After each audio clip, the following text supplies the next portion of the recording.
जी अस्सलाम वालेकुम। उम्मीद करता हूँ आप सब खैरियत से होंगे और आप सबको मेरी स्क्रीन शेयर हो रही है। काइंडली जो हमारा ग्रुप चैट है उसमें मुझे इन्फॉर्म कर दें अगर किसी को स्क्रीन शेयरिंग में या ऑडियो में कोई प्रॉब्लम आ रही है तो वो बता सकते हैं। एक मिनट जी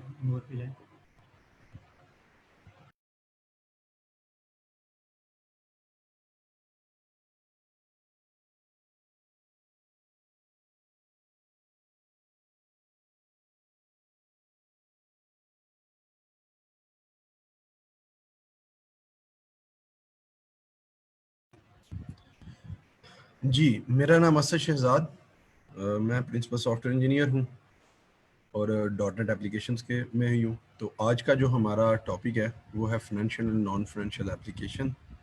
तो ये एक वर्कशॉप है जो PNY ट्रेनिंग ऑर्गेनाइज कर रहा है और जिसमें आप सब मेरे से ये डॉट नेट का जो कोर्स या जो आज की वर्कशॉप है ये आज हम आपके साथ जो है कंप्लीट डिस्कस करेंगे, जिसमें डॉट नेट एप्लीकेशन होंगी। डॉट नेट एप्लीकेशन कौन कौन सी होती हैं, किस किस तरह से होती हैं, किस तरह हम उनको लेके चलेंगे साथ, और उसमें फाइनेंशियल एप्लीकेशंस कैसे बनती हैं, नॉन फाइनेंशियल एप्लीकेशंस कैसे बनती हैं, और फाइनेंशियल एप्लीकेशन का डाटा कैसे प्रोटेक्ट किया जाता है, और नॉन फाइनेंशियल एप्लीकेशन में डाटा का यूज़ जो है वो किस तरह से कंट्रोल किया जाता है। कि जब आपके पास ह्यूज डाटा हो तो डॉट नेट उसके लिए कौन सी सर्विसेज प्रोवाइड करती है जिसमें हमें डॉट नेट एप्लीकेशन में डाटे को मैनेज करना इजी हो जाता है, easy to use, easy to convenience हो जाता है कि आप कहीं भी किसी भी तरह का millions of record with in seconds users को शो करवा सकते हैं। तो ये हमारा टॉपिक था। मैं नेक्स्ट स्लाइड के ऊपर मूव करता हूँ। पहले मैं आपको PNY ट्रेनिंग के बारे में थोड़ा सा बताता चलूँ। आपको अभी नज़र आ रहा होगा 75+ फील्ड एक्सपर्ट ट्रेनर। हमारे पास जो ट्रेनर्स हैं ये सारे मोस्टली फील्ड एक्सपीरियंस है, प्रोफेशनल होते हैं। तो प्रोफेशनल ट्रेनर्स इनका मार्केट एक्सपीरियंस भी काफ़ी अमूमन मोस्टली 5 ईयर प्लस एक्सपीरियंस होता है। तो यहाँ पे जो ट्रेनर्स हायर किए जाते हैं तो इसलिए वो आपको मार्केट से रिलेटेड बेहतरीन से बेहतरीन अप्रोच बता सकते हैं कि कौन सी टेक्नोलॉजी किस तरह से चल रही है। तो जॉब एंड इंटर्नशिप की भी यहाँ होता है, आपको जॉब भी प्रोवाइड की जाती है। मोस्टली जो हमारा जो बैच चलता है, आज तो वर्कशॉप है, तो जो बैच चलता है उसमें फिर हम इस तरह से करते हैं कि हम वो जो 3 स्टूडेंट्स हैं उनको इंटर्नशिप भी ऑफर करते हैं जो क्लास में 3 कैपेबल स्टूडेंट होते हैं। तो जॉब्स ऑफर आए तो हम जॉब में भी आपकी CV थ्रो वगैरह करते हैं। ये हमारा जब बैच स्टार्ट होता है, ये आप किसी भी हमारे जो है फील्ड में आप अप्लाई करते हो, एनरोल होते हो, तो जो बैच आपका चल रहा होता है उससे रिलेटेड आपको जॉब और इंटर्नशिप ऑफर भी दी जाती है। और यहाँ पे 40+ कोर्सेज ऑफर किए जाते हैं जिनमें एक ये डॉट नेट भी है, मल्टीपल हैं। उनमें आप देख लें आपकी जो डेवलपमेंट टेक्नोलॉजीज हैं मोस्टली वो सारी इनके पास इंक्लूडेड है। ऑनलाइन क्लासेस प्लस रिकॉर्डिंग्स भी प्रोवाइड की जाती है। 10,000+ स्टूडेंट्स, फ्री वर्कशॉप जिस तरह जो कि आज हमारी चल रही है, ऑनलाइन LMS सिस्टम और life time access of recording. जब भी आप किसी भी रिकॉर्डिंग की बात करें तो वो आपको प्रोवाइड की जाती है।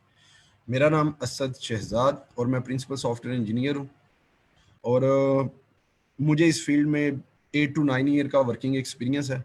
तो इस मेरा टोटली एक्सपीरियंस डॉट नेट के अंदर है। हम फ्रंट एंड जो है वो एंगुलर भी यूज़ करता रहा हूँ, लेकिन डॉट नेट के जो बेसिक कस्टम कंट्रोल्स हैं वो भी यूज़ करते हैं।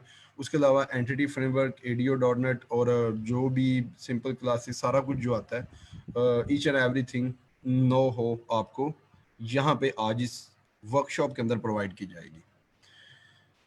ये छोटा सा इनका और एक इंट्रोडक्शन है कि 5000 प्लस स्टूडेंट्स हैं। अवार्ड्स आपको जब भी बैच ओवर होता है उसके ऊपर सर्टिफिकेट्स वगैरह प्रोवाइड किए जाते हैं, और सर्टिफिकेट्स के बाकायदा इनकी एक ऑर्गेनाइजेशन होती है जिसमें आपको सर्टिफिकेट्स वगैरह सारे प्रोवाइड किए जाते हैं।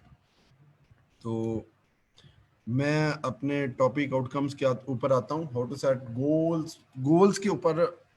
इससे पहले ASP.NET का थोड़ा सा मैं स्ट्रक्चर आपको एलैबोरेट करता चलूँ, ताकि फिर हम अपना जो फर्दर आगे की प्रोसीडिंग है उसके ऊपर जाएं। आपका कोई भी किसी का क्वेश्चन हो आप ग्रुप चैट के अंदर रेज कर सकते हैं, मैं फिर आपको फर्दर उस क्वेश्चन से रिलेटेड आंसर प्रोवाइड करूंगा। कोई भी क्वेश्चन आपका हो तो आप ग्रुप चैट में कर सकते हैं। हाउ टू सेट गोल्स, आपको जब भी डॉट नेट के अंदर ASP.NET बेसिक एक मेजर एक आपकी लैंग्वेज है, टूल है जो 2002 में माइक्रोसॉफ्ट वालों ने इंट्रोड्यूस करवाई थी, जिसमें आगे मल्टीपल उन्होंने इसकी सब ब्रांचेस प्रोवाइड की। जी हाँ, मेरे पास मैं बता रहा हूँ, ASP.NET 2002 में माइक्रोसॉफ्ट ने इंट्रोड्यूस करवाई। ये एक प्रॉपर एक लैंग्वेज थी जिसमें आगे मल्टीपल फ्रेमवर्क काम कर रहे हैं, और उन फ्रेमवर्क्स के ऊपर फिर आपको अपना जो भी क्लाइंट का रिक्वायर्ड काम होता है आप उसमें से सिलेक्ट करते हैं कि मैंने किस टेक्नोलॉजी के ऊपर काम करना है। फॉर एग्जांपल अगर मैं बात करूं डॉट नेट की सब ब्रांचेस की, उसमें सबसे पहले डेस्कटॉप एप्लीकेशन आता है, उससे पहले बी कंसोल एप्लीकेशन आता है जो सिंपल आप लोगों ने अगर कोई CS के स्टूडेंट्स हैं आप में से, तो आप लोग जानते होंगे C++ में जिस तरह कंसोल एप्लीकेशन के ऊपर काम किया जाता था।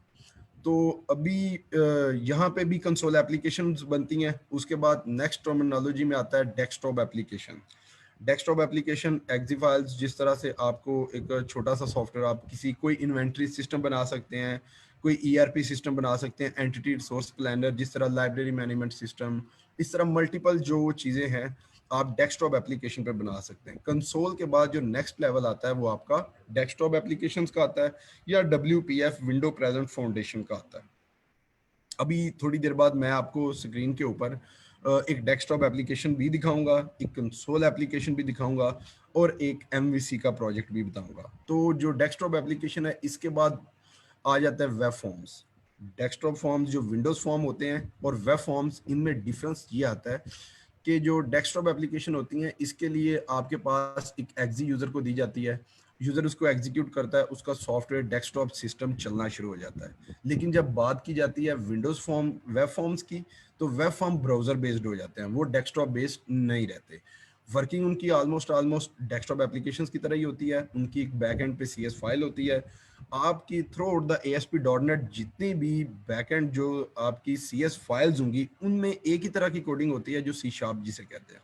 C# के अंदर आप जो है वो सारा कोड लिखेंगे, उसमें आप उसका जो भी होगा, MVC होगी, ASP.NET कोर होगी, डेस्कटॉप एप्लीकेशन होगी, कंसोल होगी, इनमें जो एक चीज कॉमन आएगी वो C# होगी। आपको सबके ऊपर बैकएंड के ऊपर C# लिखनी पड़ेगी। तो वेब फॉर्म्स भी ऐसे ही है। फ्रंट एंड के ऊपर फिर वहां पे HTML वगैरह आ जाती है। कुछ डॉट नेट के अपने कस्टम कंट्रोल्स भी होते हैं, आप वो भी लिख सकते हैं। और उसके अलावा अगर आप सिंपल HTML से काम करना चाहें तो वो भी कर सकते हैं, लेकिन बैकएंड के ऊपर आपको डॉट नेट सपोर्ट करनी पड़ेगी। अब डॉट नेट की C# जो मैंने आपको अभी बताया है वो आप इंप्लीमेंट करेंगे। तो वेब फॉर्म के बाद अगला जो स्ट्रक्चर आता है उसे हम MVC कहते हैं, मॉडल व्यू कंट्रोलर। मेरी आवाज में किसी को कोई मसला आ रहा है? मेरे ख्याल से तो बेहतर आनी चाहिए थी। दोबारा चेक करता हूं मैं। ओके, तो बात हो रही थी MVC की, मॉडल व्यू कंट्रोलर। जो मॉडल व्यू कंट्रोलर है इसमें एक एप्लीकेशन का आर्किटेक्चर जो है वो बता दिया जाता है। एप्लीकेशन का आर्किटेक्चर से मुराद ये है कि आपने अब जो ये बेसिकली होती वेब बेस्ड ही है, लेकिन उसमें MVC के पैटर्न को मस्ट फॉलो करना होता है, जो आर्किटेक्चर जो डिजाइन हमें डॉट नेट ने प्रोवाइड किया है।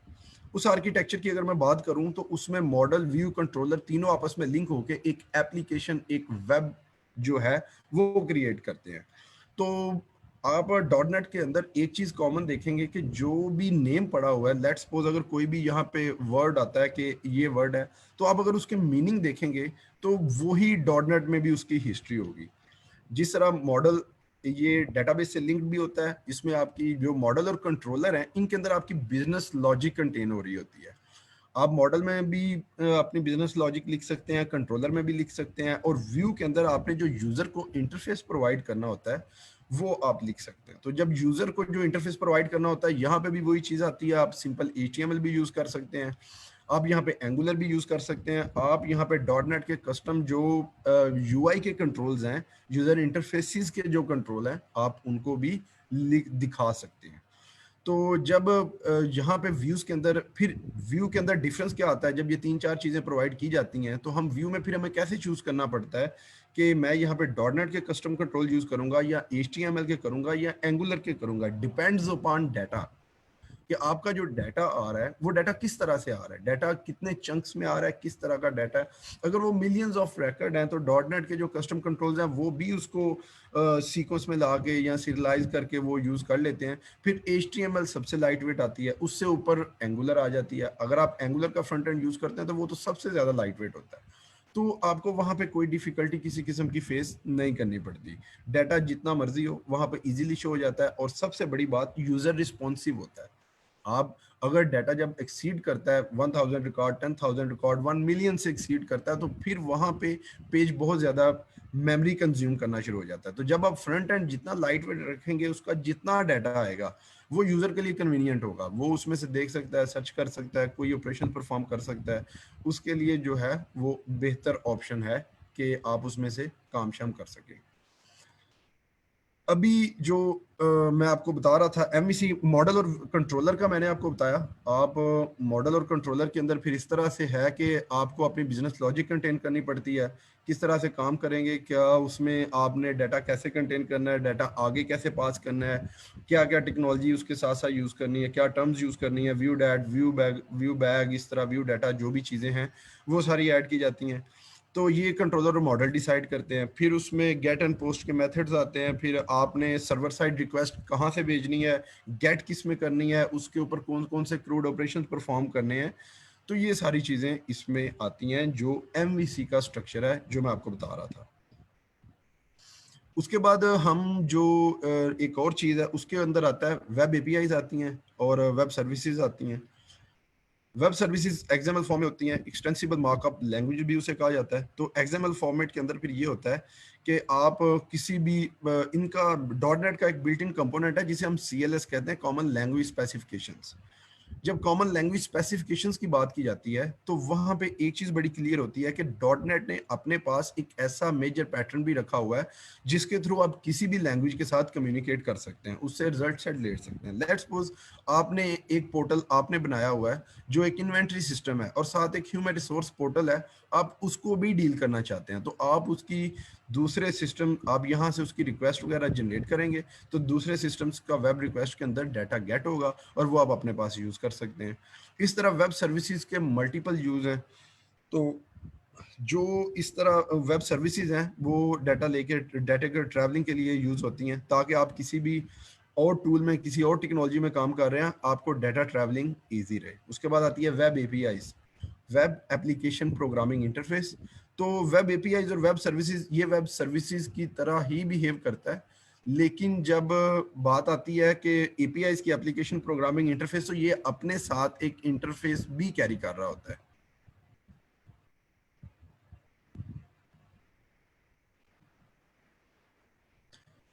तो अपने साथ वो इंटरफेस भी कैरी कर रहा होता है। हमने क्या करना होता है, जस्ट उस इंटरफेस को एक जगह पे डिस्प्ले करना होता है, ताकि जो हमारा, हमें कुछ मेजर ऑपरेशन परफॉर्म नहीं करने पड़ते, हमें जस्ट उस वेब API को कॉल करना पड़ता है। वो अपने कॉल के अंदर पूरा डाटा, पूरा पेज, पूरा इंटरफेस लेके आता है और वो इंटरफेस हम एज इट इज डिस्प्ले करवाते हैं।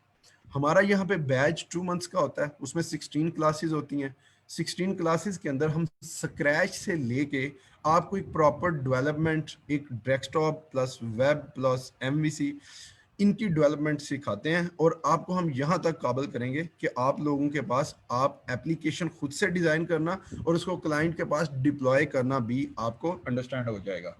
चाहे वो एमवीसी का स्ट्रक्चर है, चाहे वो डेस्कटॉप का स्ट्रक्चर होगा, चाहे कंसोल का होगा। स्क्रैच से मतलब हम कंसोल से स्टार्ट करेंगे, कंसोल एप्लीकेशन बनाना, कंसोल एप्लीकेशन डिप्लॉय करना, ये हमारे पास होगा। तो जब हम कंसोल एप्लीकेशन बनाएंगे उसके बाद हम फिर डेस्कटॉप के ऊपर मूव करते हैं। ये जो मैं अभी आपको बात सारी बता रहा हूँ, ये हमारी डॉट नेट के जो बैच लॉन्च होता है ये उससे रिलेटेड मैं आपको बता रहा हूँ। फिर हम डेस्कटॉप एप्लीकेशंस के ऊपर मूव करते हैं। किसी भी कोई सपोज क्लाइंट ले लेते हैं, उसकी एप्लीकेशन डिज़ाइन करना शुरू करते हैं। और ये भी बिल्कुल स्टार्ट से न्यू प्रोजेक्ट के ऊपर से होता है कि आपके पास जो एप्लीकेशन है वो डिज़ाइन होती है, आपने करनी होती है वन बाय वन, एक एक फॉर्म से लेके एंड तक आपने उसको एग्जीक्यूट करना होता है। और जब ये एप्लीकेशंस हमारी डेस्कटॉप की with in 4 to 5 classes build हो जाती है, उसके बाद हम मूव करते हैं वेब के ऊपर। तो जब हम वेब के ऊपर मूव करते हैं तो पहले सबसे मोस्ट सिंपलेस्ट फॉर्म, जिस तरह डेस्कटॉप एप्लीकेशन में हम कंसोल से शुरू करवाते हैं, हम वेब फॉर्म में एमवीसी स्ट्रक्चर से पहले वेब फॉर्म्स को इंप्लीमेंट करते हैं। Web form easy to use होता है, आप इजीली उसको यूज करते हैं। यूज करने का पर्पज ये है कि एक छोटी मोटी उसमें एप्लीकेशन डिजाइन करते हैं। एप्लीकेशन डिजाइन करने के बाद उसमें किस तरह से काम करना है, जो आपके स्टैटिक और डायनामिक दो तरह की वेबसाइट्स होती हैं। कोई स्टैटिक्स वेबसाइट बनानी होती हैं, कोई डायनामिक्स बनानी होती हैं। तो ये फिर उस टूल्स के रिकॉर्डिंग आप सेट करते हैं कि हमने उसको किस तरह से डिज़ाइन करना है, ताकि जो हम वेबसाइट बना रहे हैं वो स्टैटिक है या डायनामिक है, वो एमवीसी पैटर्न पे लानी है या सिंपल वेब फॉर्म्स पे लेके आनी है। एमवी एमवीसी पैटर्न जो वो उसका स्ट्रक्चर उसको मस्टली फुलफिल करना होता है। तो जो आपकी स्टैटिक वेबसाइट्स होती हैं जो मोस्टली कम डाटा कंटेन कर रही होती हैं, जिनका ज़्यादा रिस्पॉन्सिव काम नहीं होता, आप वो वेब फॉर्म्स के ऊपर कर लेते हैं। तो वेब फॉर्म डेस्कटॉप एप्लीकेशन की तरह ही होते हैं, मैंने अभी आपको बताया, लेकिन इसमें सर्वर साइड और जो फ्रंट एंड साइड है ये दो डिफरेंस हो जाती हैं। तो आपने उसको चेक करना होता है कि कौन सी के ऊपर आपका काम बेहतरीन रहेगा।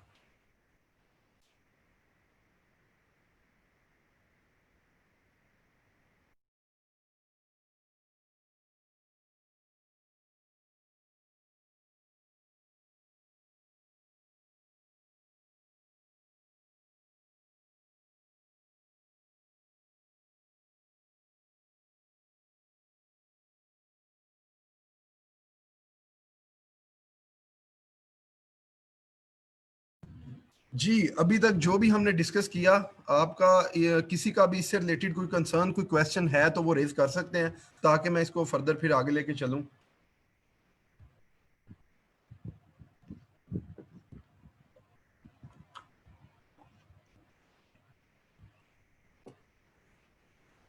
ओके, एमवीसी पैटर्न के ऊपर जब फिर वेब एप्लीकेशन वगैरह डिजाइन की जाती है, तो जो उसमें फिर पैटर्न है वो कंप्लीट आपको सिखाया जाता है। इसमें HTML को कैसे, इसके व्यू के ऊपर HTML को कैसे यूज करना है, उसके ऊपर आपने जो डॉटनेट के कस्टम कंट्रोल्स हैं उसको कैसे यूज करना है। तो ये जो फिर सारा पैटर्न होता है इसको हम फॉलो करते हैं और वो साथ साथ आपको सिखाया जाता है। फिर विद इन 4 to 5 लेक्चर्स मैं आपको जो है वो एक एमवीसी एप्लीकेशन बनाना भी सिखा देता हूं, ताकि आप वेब फॉर्म्स, विंडोज जो वेब है उसके ऊपर आप उसको कंटिन्यू कर सकें।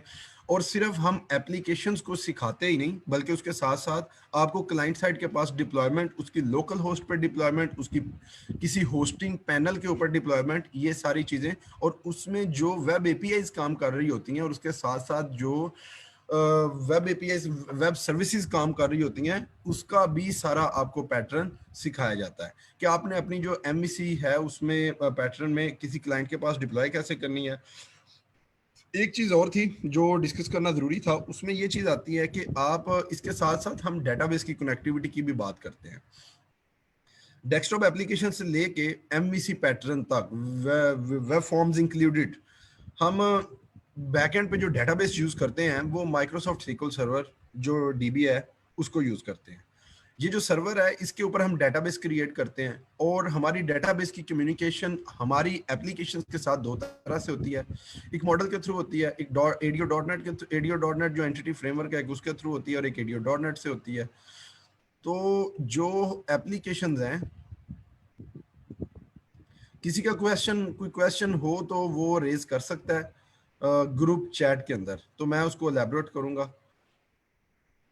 फिलहाल अच्छा, उसके बाद बात हो रही थी एप्लीकेशंस के साथ डेटाबेस की कनेक्टिविटी। तो ये 2 से 3 तरीके हैं, एक एंटिटी फ्रेमवर्क के थ्रू, एक एडीओ डॉट नेट के थ्रू। तो हम डेटाबेस की कनेक्टिविटी जो अपने प्रोजेक्ट के साथ करेंगे वो दोनों तरह से करेंगे, और देखेंगे उन दोनों के यूज़ क्या है और उन दोनों के जो उनके नेगेटिव पॉइंट्स हैं वो क्या हैं, वो भी साथ साथ हम डिस्कस करेंगे। यहाँ पे एडीओ डॉट नेट क्यों यूज़ की जाती है, यहाँ पे उसका एंटिटी क्यों यूज़ की जाती है। तो ये सारा हमारे कोर्स के प्लान का एक हिस्सा होगा। अभी एक चीज और जो मैं आपसे डिस्कस, अपना जो कोर्स आउटलाइन है जो हम बैच में लॉन्च करते हैं, मैं आपको वो भी आपसे डिस्कस करता चलूं सबसे पहले। और इसमें एक चीज और, जो हमारे पास मोस्टली स्टूडेंट्स वगैरह आते हैं, जो सीएस के स्टूडेंट्स होते हैं, कुछ पास आउट हो रहे होते हैं, कुछ के सेमेस्टर्स चल रहे होते हैं।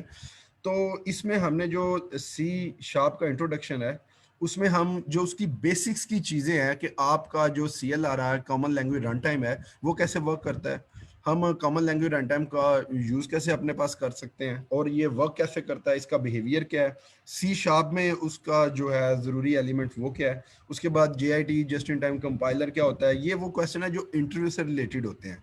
तो हमारी जो पहली 2-3 क्लासेस होती हैं, हम इसमें मोस्टली जो इंटरव्यूज में क्वेश्चन पूछे जाते हैं उनको साथ ये डिस्कस करते हैं, इम्प्लीमेंट करके देखते हैं। फिर हमारे डेली जो जिस तरह से भी क्लासेस के स्केड्यूल होते हैं, जो क्लास होती है, ये सारे बीच में कुछ कुछ पॉइंट्स इनके जो मोस्टली क्वेश्चन जिन पे होते हैं वो सारे हम रिपीट करते रहते हैं। उन रिपीट का पर्पज ये होता है कि वो आपके कंसेप्ट जो है वो स्ट्रांग हो जाते हैं। तो जब आप कल को इंटरव्यू के लिए जाते हैं तो आपके लिए ये भी हेल्पफुल होता है कि हम ना सिर्फ आपको डेवलपमेंट सिखाते हैं, उसके साथ साथ आपको प्रैक्टिकल के लिए भी जो मार्केट इन्वायरमेंट है उसके लिए भी प्रिपेयर करते हैं।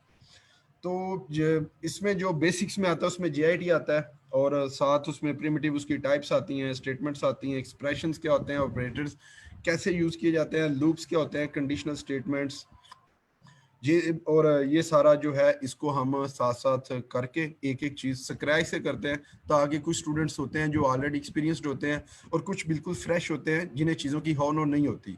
तो इसलिए सबको साथ लेके चलना होता है, और ये बिल्कुल स्टार्ट के ऊपर इनफैक्ट इफ़ एंड एल्स को भी हम लिख के एक्सप्लेन करके सारा उसका चेक करते हैं, ताकि उसने कैसे वर्क करना होता है। और उसके साथ साथ जो मेथड ओवरलोडिंग होती है, फील्ड्स क्या होती हैं, properties, events, event based development, ये सारी चीज़ें हम देखते हैं। तो जो हमारे फर्स्ट 2 लेक्चर्स होते हैं ये मोस्टली इंटरव्यूज बेस्ड होते हैं, इनको इम्प्लीमेंट भी करना होता है ताकि आप देख लें इनके रिजल्ट सेट क्या निकल रहे हैं। इसमें पॉलीमॉर्फिज्म होती है, इसमें इनकैप्सुलेशन होती है, इनहेरिटेंस होती है, अब्स्ट्रैक्ट क्लास से होती हैं, इंटरफेसेस होते हैं। ये सारी चीज़ें जो है इनको हम ड्रा करके तो चेक करते हैं कि वो कैसे काम करती हैं और उनका एक्चुअल पर्पस क्या है। तो तीसरे लेक्चर के अंदर हमारा उसका आइडियो डॉट नेट के साथ कनेक्टिविटी होती है। कनेक्टिविटी के अंदर हम डेटाबेसेस क्रिएट करना, क्यूरीज करना, क्रूड ऑपरेशन परफॉर्म करना, और ट्रांजैक्शंस के कॉन्सेप्ट्स को देखना, ट्रांजैक्शन रोल बैक करना, उसको स्टॉप करना, और सीक्वल मैनेजमेंट स्टूडियोज के ऊपर जो व्यूज हैं, स्टोर प्रोसीजर्स हैं, ट्रिगर्स हैं, इंडेक्सेस हैं, ये सारी चीज़ें हम वन बाय वन अपनी एप्लीकेशन में साथ साथ यूज़ करते जाते हैं, ताकि आपको ना सिर्फ डॉट नेट एप्लीकेशन का पता चले, साथ साथ जो SQL सर्वर है और उसके जो ऑपरेशंस हैं आपको उनकी भी होना होती जाए कि हमने उनको अपनी अपनी एप्लीकेशंस में कैसे यूज़ करना है। तो फोर्थ लेक्चर के अंदर हम विंडोज फॉर्म्स के ऊपर मूव कर जाते हैं, और विंडो फॉर्म्स के साथ साथ उनकी डेटाबेस की कनेक्टिविटी के ऊपर आते हैं। इनकी कनेक्टिविटी हमेशा दोनों तरह से हम करते हैं, दोनों तरह से पर्पस एडीओ डॉट नेट और एंटिटी फ्रेमवर्क दोनों के थ्रू करते हैं, और दोनों ही रिलायबल होती हैं, दोनों प्रेफर भी की जाती हैं। लेकिन देखना ये होता है आपका डाटा किस तरह का है, उस डाटा के साथ आपने डील कैसे करना है। तो हमारा जो फिफ्थ लेक्चर होता है ये ऑब्जेक्ट ओरिएंटेड प्रोग्रामिंग कंसेप्ट्स होते हैं। तो इसमें हम ऊप के जितने कंसेप्ट्स हैं, जैसा कि अभी मैंने आपको इनहेरिटेंस, सब्सट्रैक्शन वगैरह की एग्जांपल दी है, ये चीज़ें आती हैं।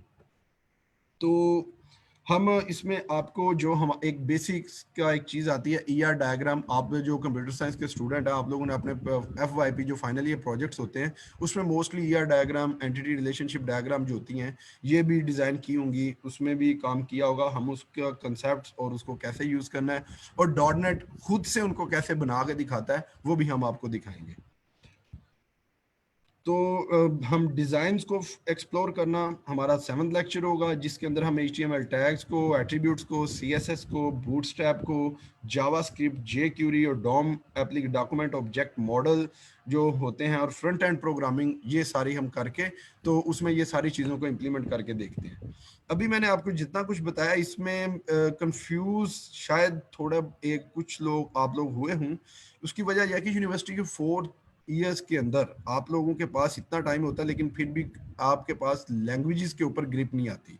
तो हम 2 मंथ्स में कैसे करते हैं, इसका सिंपल सा आंसर ये है कि चूंकि हमने आपको आप हमारे पास आते ही सिर्फ लर्न करने हैं, उसका पर्पज़ ये होता है कि आपने हमारे पास डेस्कटॉप एप्लीकेशंस देखनी होती हैं, ना कि थ्योरेटिकल एप्लीकेशंस। आपको पता है जो थ्योरेटिकल कोर्सेज होते हैं या ये कंसेप्ट्स होते हैं, थ्योरीज में मैं आपको जितना मर्जी बताता चलूं, वो थ्योरी थ्योरी ही रहती है। जितनी देर तक उसको प्रैक्टिकली आपने इम्प्लीमेंट नहीं किया होता, आपने जितनी देर तक इंप्लीमेंट नहीं किया होता, आपके मोस्टली वो कंसेप्ट जो है वो नहीं होते। क्योंकि थ्योरी के अंदर आप उसकी डेफिनेशन देखते हैं, वर्किंग बिहेवियर देखते हैं कि वो काम कैसे कर रहा होता है, लेकिन जब आप लोग उसमें काम करते हैं, उसमें फ्लॉज आते हैं, बग्स आते हैं जो आपको हैंडल करने पड़ते हैं। तो जब वो फिर इस तरह से हैंडल करते हैं आप लोग, तो ये फिर आपका एक्सपीरियंस बनता है। और हमारे पास 2 मंथ्स का जो ये आपका है, इसमें आप लोगों को, इसलिए हम सारा कुछ थ्योरेटिकल करने के बजाय बेहतर होता है हम साथ साथ आपको प्रैक्टिकल करवाते हैं। लेट्स सपोज मैं कंसेप्ट्स की बात करता हूँ, अब्स्ट्रैक्ट क्लासेस की बात करता हूँ। तो जब ये अब्स्ट्रैक्ट क्लास की बात मैं करता हूँ, अब्स्ट्रैक्ट क्लास जो होता है, आपने उसकी डेफिनेशन मल्टीपल्स मिल जाती हैं आपको, वो कैसे काम करता है एग्जांपल्स भी मिल जाती हैं। लेकिन जब हम अपने पास उस एब्स्ट्रैक्ट क्लास को ड्रॉ करते हैं और उसे किसी क्लास के साथ इनहेरिट करते हैं, तो फिर जो उसके अंदर अब्स्ट्रैक्ट मेथड्स होते हैं और जो कंक्रीट मेथड होते हैं, इनको हम जब अपनी इंटरफेस क्लास के अंदर किसी बिजनेस लॉजिक के थ्रू इंप्लीमेंट करते हैं, तो तब हमारा कंसेप्ट क्लियर होता है कि इनका वर्किंग बिहेवियर क्या है। तो आप इस बारे में कंफ्यूज नहीं होना कि ये 4 इयर्स की बातें 2 मंथ्स में बता रहे हैं, तो हम कैसे करेंगे। हम जो भी टॉपिक होगा उसको हम प्रैक्टिकली करके देखेंगे, थ्योरेटिकल उसको डिस्कस नहीं किया जाएगा। आप साथ साथ प्रैक्टिकल करेंगे, साथ साथ उसके कंसेप्ट, क्योंकि प्रैक्टिकल करते हुए आपके खुद कंसेप्ट इंप्रूव हो जाने हैं, बजाय मुझे आपको ज्यादा एलैबोरेट करने के। हम एक छोटा सा डेमो प्रोजेक्ट पकड़ लेते हैं, उसको चलाते हैं साथ साथ, और डेमो प्रोजेक्ट करते करते हमने उसके साथ जो है अपने जो ये बेसिक्स के सारे इंटरव्यूज के कंसेप्ट्स हैं उनको इम्प्लीमेंट करना होता है। तो डॉट पीएचपी का एक अपना स्कोप है, डॉट नेट का एक अपना स्कोप है। पीएचपी भी इजी है, डॉट नेट भी इजी है, दोनों करने पे आती हैं। आप पीएचपी करें या डॉट नेट करें, डिपेंड्स आप पे करता है। लेकिन इधर भी बात वही आती है कि अगर पीएचपी का भी आपने फ्लो देखना है, कोड देखना है, तो साथ आपको डॉट नेट का भी देखना पड़ेगा। अब मार्केट स्कोप किसका ज्यादा है ये आप देख लें, पीएचपी का ज्यादा है या डॉट नेट का ज्यादा है। मेरे ख्याल से जो डॉट नेट है, इसकी हाईली पेड जॉब्स होती हैं पीएचपी की बनिस्बत, क्योंकि डॉट नेट जो वो इसके आपको सर्विसेज हैं, अमूमन वो मोस्टली जो जो आप मार्केट लेवल पे यूज करते हैं, जिसमें इतना ज्यादा डाटा होता है, उसमें परचेज करनी पड़ती है और डाटे की ट्रैवलिंग बहुत ज्यादा होती है। और बात आती है कॉन्फिडेंशियल होने की। समटाइम्स कुछ एप्लीकेशंस ऐसी होती हैं, जिस तरह मैं बैंकिंग एप्लीकेशंस की बात करता हूँ, बैंकिंग एप्लीकेशंस के ऊपर जब डियर स्टूडेंट्स, ये आप लोग, आपको एक लिंक आया होगा ग्रुप चैट के अंदर, काइंडली अटेंडेंस मार्क करें और मुझे ग्रुप चैट के अंदर ओके करके बता दें, तो फिर मैं फर्दर आगे कंटिन्यू करता हूं। आपने ग्रुप चैट के अंदर बता देना कि अटेंडेंस मार्क हो चुकी है, फिर हम अपना लेक्चर जो है ये आगे इसको फर्दर कंटिन्यू करेंगे। Thank you.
जी, तो मैं बात कर रहा था आपके साथ कुछ कॉन्फिडेंशियल वेबसाइट जिस तरह बैंकिंग साइट्स आती हैं, जिनके ऊपर डाटे को डील करना ज़्यादा टफ होता है कि आपका डाटा जो है किसी किस्म का लॉस ना हो, कोई बाहर से एक्सटर्नल एक्सेस ना आए।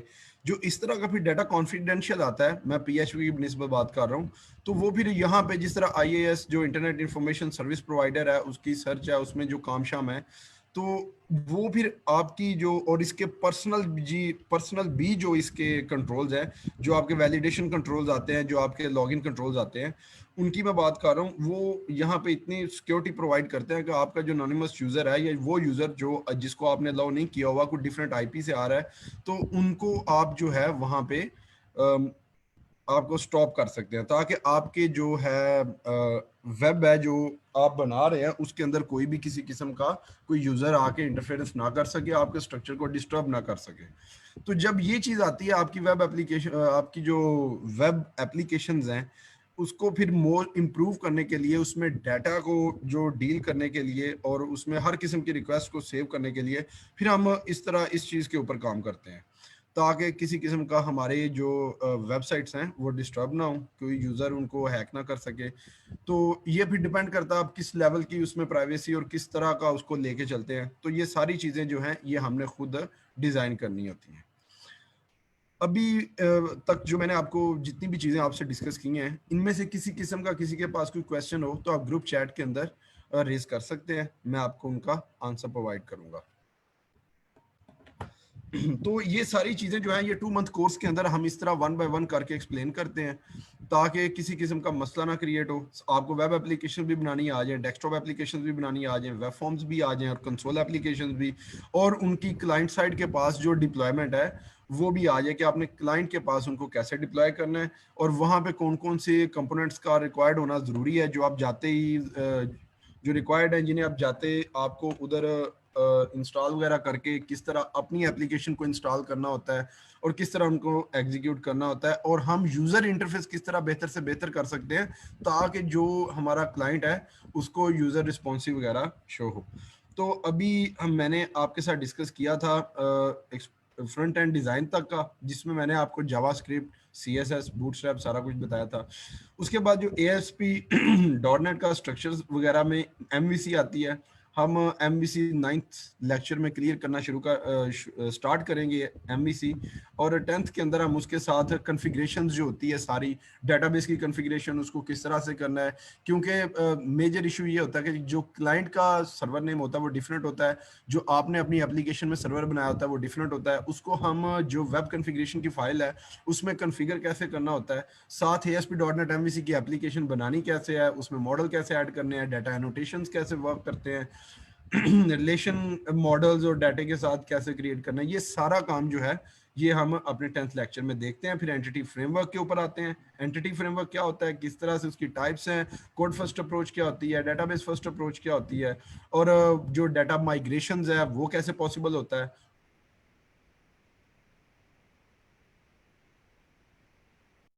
जब हमारा स्पेसिफिक पोर्शन से रिलेटेड लेक्चर हमारे स्पेसिफिक पोर्शन से रिलेटेड लेक्चर स्टार्ट होते हैं, तो हमने उसके अंदर साथ साथ एक छोटा सा प्रोजेक्ट स्टार्ट करना होता है।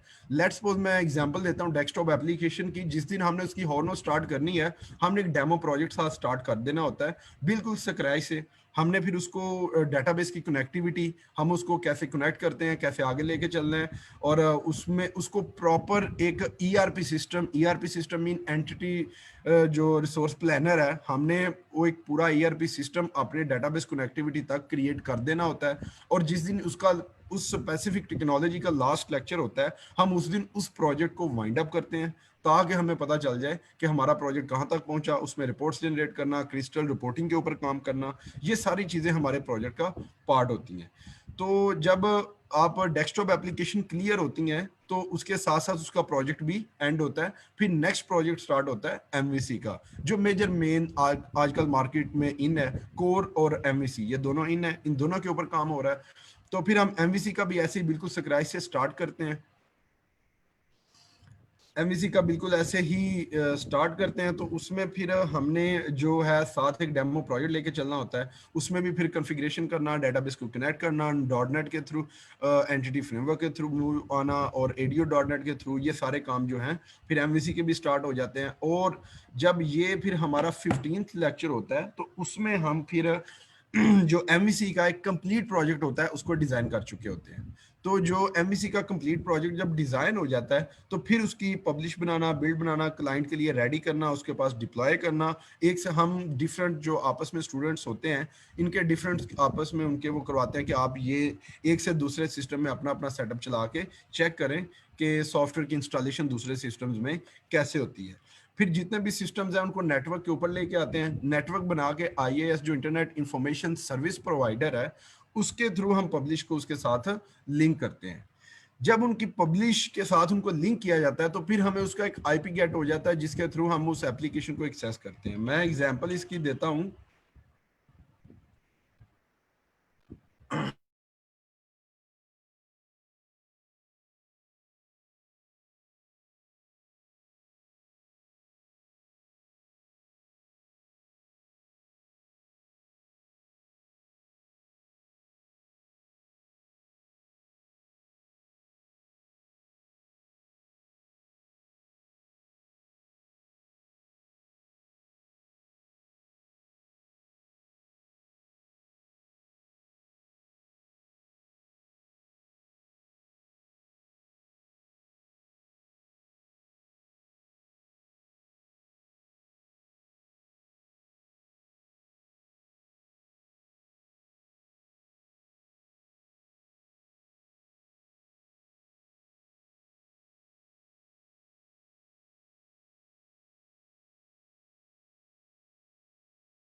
जी, तो ये हम बात कर रहे थे उसकी कनेक्टिविटी की और साथ डेटाबेस की कॉन्फ़िगरेशन की। अच्छा जी, तो मैं आता हूँ उसकी तरफ कि हमने किस तरह से इन एप्लीकेशन वगैरह को देखना है। तो ये आ गया टॉपिक, आउटकम्स में आ गया। इसके बाद मैं नेक्स्ट स्लाइड पे मूव करता हूँ। आप लोगों को मेरी स्क्रीन शेयर हो रही है?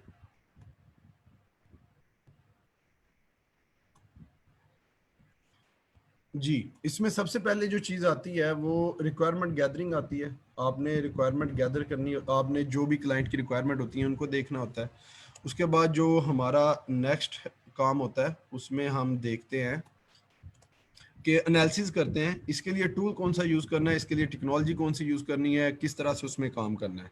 तो जब एनालिसिस सारा किया जाता है तो उस एनालिसिस के अंदर क्लाइंट को जो बताया जाता है उसको हम ये बताते हैं कि आपको वेब एप्लीकेशन इसकी बेहतर रहेगी, इसकी डेस्कटॉप एप्लीकेशन बेहतर रहेगी, या क्लाइंट की रिक्वायरमेंट के मुताबिक अगर वो वेब के, तो वेब के बारे में उसे सारे एनालिसिस प्रोवाइड हम करते हैं। उसके बाद प्रोटोटाइपिंग के ऊपर आते हैं। प्रोटोटाइपिंग मीन आपने एक स्केच ड्रॉ करना होता है अपनी एप्लीकेशन का विदाउट फंक्शंस। आपने उसकी एक्चुअल फंक्शनैलिटी परफॉर्म नहीं करनी होती, ना ही आपने उसकी एक्चुअल फंक्शनैलिटी के ऊपर जो काम कुछ नहीं करना होता। आप जस्ट उसे प्रोटोटाइप बनाते हैं जिसमें आपकी पूरी एप्लीकेशन चल रही होती है, वर्किंग स्टेज पे नहीं होती, लेकिन उसके इंटरफेसेस वगैरह जो यूजर इंटरफेस होते हैं आप वो सारे देख रहे होते हैं।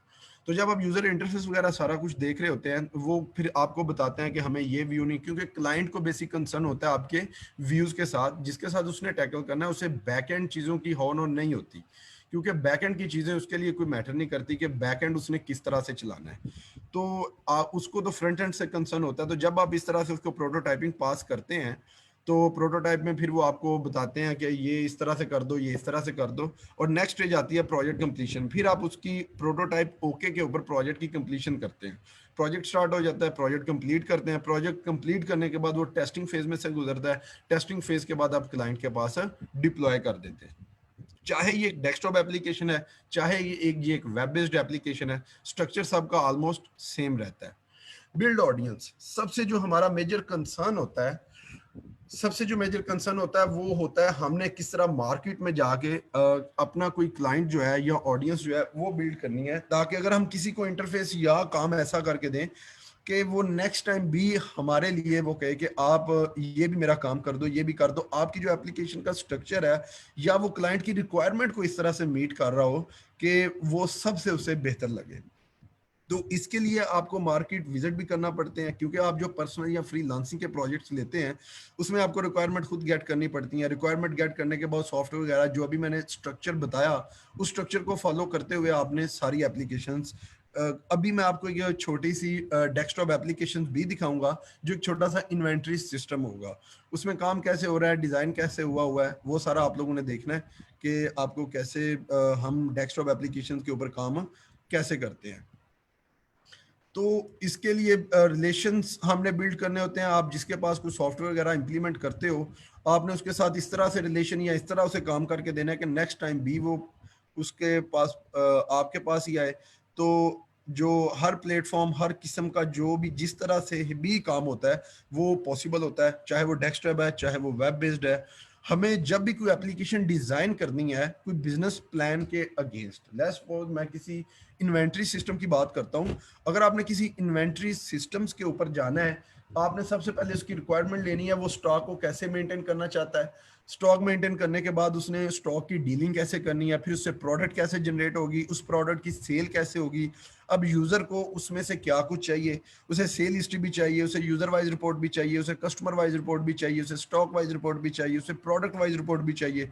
What ever reports multiple type की on the requirement of client आपने प्रिपेयर करनी होती हैं। तो इसके लिए सबसे जो एप्लीकेशन क्रिएट करने के लिए सबसे पहले हमें टेक्नोलॉजी की जरूरत होती है। डॉट नेट के अंदर आप वेब फॉर्म पे करेंगे, डॉट नेट कोर पे करेंगे, एमवीसी के ऊपर करेंगे।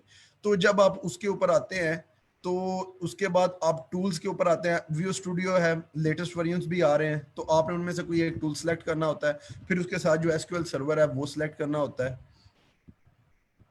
तो जो ड्यूरेशन है, तो उसके बाद आपने उसे जो उसकी एनालिसिस आपने की हुई है रिक्वायरमेंट्स वगैरह, उसकी बेस के ऊपर आप उसे एप्लीकेशन के स्ट्रक्चर या एप्लीकेशन जब बनेगी उसके मुताबिक आप उसे ड्यूरेशन बताते हैं कि आपकी एप्लीकेशन हम इतनी देर में बना लेंगे, और फिर उसके बाद उससे जो आपकी डिमांड होती है कि हम इतने में आपकी करेंगे। और मोस्टली मैं हमेशा जो फ्रेश ही आते हैं, जो जिनके प्रोजेक्ट्स बिल्कुल इनिशियल स्टेज पे होते हैं, मैं उन्हें यही रेफर करता हूँ, आप जो अमाउंट है उस पे आप लोग ना जाओ। आप जो जिस तरह से भी पॉसिबल है, कोई उससे थोड़े बहुत पैसों में भी कोई प्रोजेक्ट पकड़ो, उस प्रोजेक्ट को करो। क्योंकि जब आप मार्केट का कोई प्रोजेक्ट कर रहे होते हैं, उसकी सबसे जो मेजर चीज होती है, आपको उसका एक्सपीरियंस हो रहा होता है। आपने उसमें मोस्टली वो चीजें भी लिखनी होती हैं जो पहले आपने नहीं देखी होती, जो क्लाइंट नए सिरे से मांग रहा होता है। तो जब क्लाइंट नए सिरे से कुछ चीजों की करता है, तो आपको फिर उन चीजों को सर्च करना पड़ता है, उनके ऊपर काम करना पड़ता है, उस तरह से डाटा को टैकल करना पड़ता है। तो मैं मोस्टली लोगों को यही रेफर करता हूँ जिनके बिल्कुल इनिशियल स्टेज के प्रोजेक्ट्स होते हैं, कि आपको कहीं फ्री में भी लगाना पड़े तो आप लगाओ, क्योंकि आपको उससे जो एक्सपीरियंस गेन होगा, ये आपके नेक्स्ट प्रोजेक्ट्स के लिए बहुत जरूरी होगा। तो जो आप इस तरह से फिर जो अगर अमाउंट की बात है, क्योंकि अगर प्रोजेक्ट के अमाउंट्स की बात की जाए तो वो मोस्टली कंपनीज को रेफर करते हैं। मोस्टली वो प्रेफर करते हैं ये कंपनी इस तरह से है, वो इतने में मांग रहे हैं। तो आप जब इस तरह प्रोजेक्ट अपना लगाएंगे, तो आपको एक तो मार्केट एक्सपीरियंस होगा, एक पर्सनल सेटिस्फेक्शन लेवल अचीव होगा कि हमने ये काम करके यहाँ पे लगाया है और ये इस वर्किंग स्टेज में होता है। और सबसे मजेदार बात, जब आप प्रोजेक्ट के लिए मुकम्मल कंप्लीट करके किसी क्लाइंट के पास डिप्लॉय करते हो, जब वो उसमें चलाता है उसे, तो वो आपने अपने एंड पे अपने तौर पे करके दिया होता है कि हम इस तरह से इसको डिजाइन कर रहे हैं, इस तरह चलाओ। लेकिन क्लाइंट ने अपने तौर पे से अपने एंड पे चलाना होता है, तो वो हर तरह से चलाता है जिस तरह उसका दिल करता है। तो उसमें फिर जो बग्स आते हैं, फिर वो जो आपको रिपोर्ट होते हैं, फिर उनकी अपडेट्स बनाना, उनके पैच कैसे डिप्लॉय करने हैं, ये हम भी सिखाएंगे। और साथ साथ इसके ऊपर आपको जो एक्सपीरियंस गेट होगा, वो सबसे बेहतरीन होगा। हमारा जो 16th लेक्चर होता है, ये सिर्फ प्रोजेक्ट अवेल्युएशन होता है। आपके डेस्कटॉप प्रोजेक्ट को हम अवेल्युएट करते हैं, आपके वेब के प्रोजेक्ट को हम अवेल्युएट करते हैं। अवेल्युएशन होती है, उनकी बेस के ऊपर हम 2 to 3 स्टूडेंट्स को इंटर्नशिप भी ऑफर करते हैं जो बेहतरीन परफॉर्म करते हैं। और ये अगर आपने 16 लेक्चर्स को कम्प्लीटली जो असाइनमेंट थी, जो जिस तरह सा स्ट्रक्चर था, क्योंकि एक काम ये भी होता है कि अगर मैंने आपको कोई लेक्चर के अंदर कोई 3 4 फीचर्स डॉट नेट के पढ़ाए हैं, तो मैं उनकी आपको समझा तो वन बाय वन रहा हूँ, प्रैक्टिकल भी वन बाय वन का करवा रहा हूँ। लेकिन जब आपको असाइनमेंट दी जाएगी, तो उनका एक मिक्सचर दिया जाएगा कि आप ये असाइनमेंट इस तरह से परफॉर्म करो। तो जब आप असाइनमेंट वगैरह इस तरह से वो फिर इकट्ठा करके बनाते हो, तो वो फिर कंफ्यूजिंग भी होता है, उसमें फिर टाइम भी लगता है, और फिर आपके एक्चुअल कंसेप्ट जो होते हैं। और फिर डिप्लॉयमेंट एरिया की बात करें, तो फिर आपको पता चलता है क्लाइंट के पास कैसे किस तरह से उसको एग्जीक्यूट करना है। Website and desktop application services के लिए हम 2 मंथ्स का आपको ड्यूरेशन मांगते हैं। एक क्लाइंट के ऊपर हम आपको काम भी करवाते हैं मोस्टली। और जो इन्वेस्टमेंट होती है, वो आपके पास लैपटॉप हर किसी के पास होता है, और आउटकम 40K से स्टार्ट होती है और अनलिमिटेड तक चलती है। स्किल्स की अगर मैं बात करूं, इसमें जो आपकी इंप्रूव होंगी, वो HTML आती है, CSS आती है, PHP मिस्टेकनली ऐड हो गया है, सॉरी फॉर दैट, और फ्रीलांसिंग, और उसके बाद ASP.NET। Hot area small business, कोई भी आप इन्वेंट्री सिस्टम पकड़ो, किसी भी शॉप का पकड़ो, उसे आप एक इन्वेंट्री सिस्टम बना के दे दो, तो उस इन्वेंट्री सिस्टम के ऊपर आपने चीज़ों को कैसे टैकल करना है, ये चीज़ होती है। आए मैं अभी आपको एक छोटा सा इंट्रोडक्शन जो है, वो उसका आपको प्रोवाइड करता हूँ कि हमने कोई एक छोटे से आपको मैं डेस्कटॉप एप्लीकेशन दिखाता हूँ, उसको काम कैसे करते हैं। अगर स्क्रीन शेयर नहीं हो रही तो मुझे बता दीजिएगा।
जी मेरे ख्याल से अब स्क्रीन शेयर शुरू होगी होगी आपको। मैं प्रोजेक्ट एक ओपन कर रहा था, तो अब आप लोगों को मेरे ख्याल से शेयर हो रही होगी स्क्रीन। काइंडली मुझे इन्फॉर्म करें ताकि मैं फर्दर फिर आपको उसका बताऊं।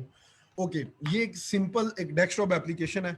सबसे पहले मैं आपको इस एप्लीकेशन का एक फ्रंट एंड दिखा दूं जो यूज़र के लिए होता है। मैं आपको वो फ्रंट एंड दिखाता हूं, उसके बाद मैं आपको इसके कंपोनेंट्स के बारे में सबके बारे में बताता हूं। किसी का कोई क्वेश्चन कोई क्वेश्चन हो तो वो ग्रुप चैट के अंदर रेज कर सकता है।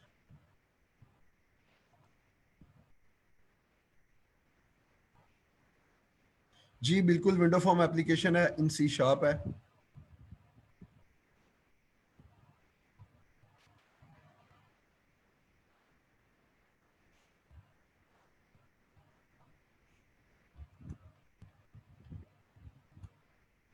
जी ये एक इन्वेंटरी सिस्टम डैशबोर्ड मेरे ख्याल से आप लोगों को शो हो रहा होगा, बताइएगा मुझे।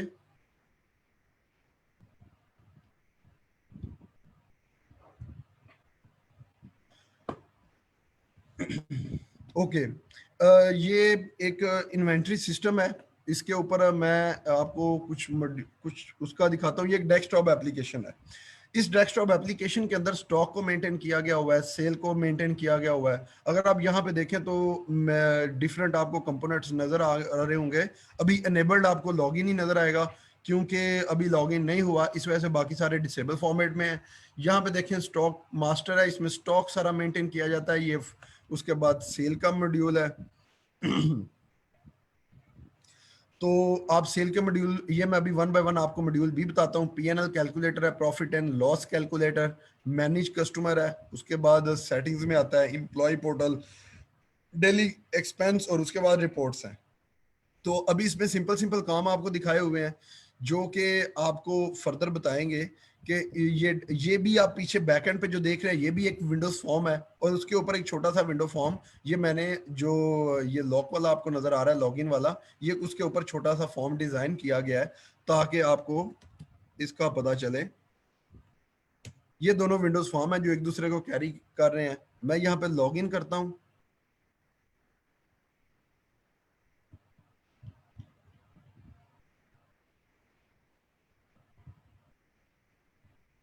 जी अभी आपको ये सारे शो हो रहे होंगे। तो अब मैं अगर let's suppose one by one आपको इनके बारे में बताता जाता हूँ। ये जिस तरह स्टॉक की एंट्री है, ये वो स्टॉक से रिलेटेड है। देखें आप इसमें किस तरह से स्टॉक को मेंटेन किया गया है। इसमें आइटम आईडी, डिस्क्रिप्शन, वेंडर, ये है सारा कुछ, सेव है, न्यू है, क्लोज है, नीचे ऑल जो डाटा आपका वो सारा शो हो रहा है। इस तरह से एक फॉर्म हम डिजाइन करके तो उसके ऊपर हम जो है स्टॉक उसको डील करते हैं। अब मैं लेट्स सपोज नेक्स्ट अगला फॉर्म आपको दिखा रहा हूँ, ये सेल का है। सेल का फॉर्म देख लें, ये किस तरह से इसके ऊपर टेक्स्ट बॉक्सेस लगे हैं, कंबो बॉक्सेस लगे हैं, डाटा ग्रिड व्यू शो हो रही है, बटन्स हो रहे हैं, और बटन फिर आगे फर्दर काम वगैरह कर रहे हैं सारे। तो ये सारा जो फॉर्म है ये बैकएंड पे जो आपका भी स्टॉक एंटर हुआ है उसकी प्रोडक्ट बनने के बाद उसको डील करते हुए कस्टमर को और उसकी सेल परचेज सबको मेंटेन कर रहा है। ये एक छोटी सी Windows inventory system based application थी।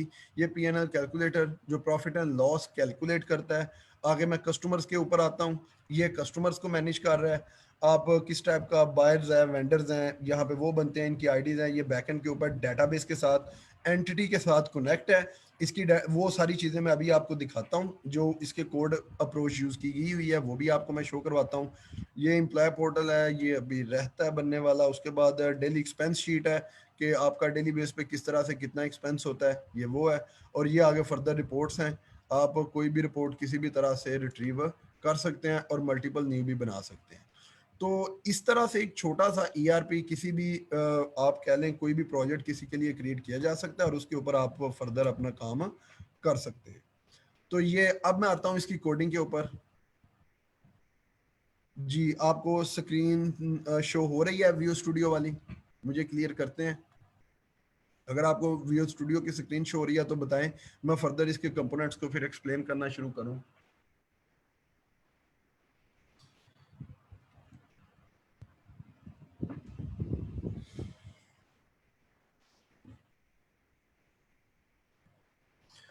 ओके,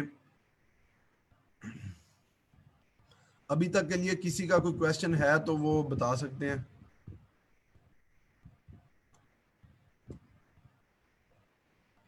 जी, सबसे पहले आते हैं हम यहाँ पे सॉल्यूशन एक्सप्लोरर में। आपका जो सॉल्यूशन एक्सप्लोरर है, ये आपके प्रोजेक्ट की सब चीज़ों को कंटेन कर रहा होता है। आपके प्रोजेक्ट के अंदर क्या क्या कुछ पड़ा हुआ है, कैसे कैसे आप उसके साथ लिंक करवा के काम करते हैं, ये सारी वो चीज़ें हैं। लेट्स सपोज सबसे पहले मैं एंटिटी फ्रेमवर्क जो हमने यूज़ किया हुआ है, जो हम डेटाबेस से कनेक्ट है, मैं आपको वो दिखाता हूँ। Model one dot E D M X, ये E D M X D B की एक्सटेंशन है जो हमने इसमें यूज़ की हुई है।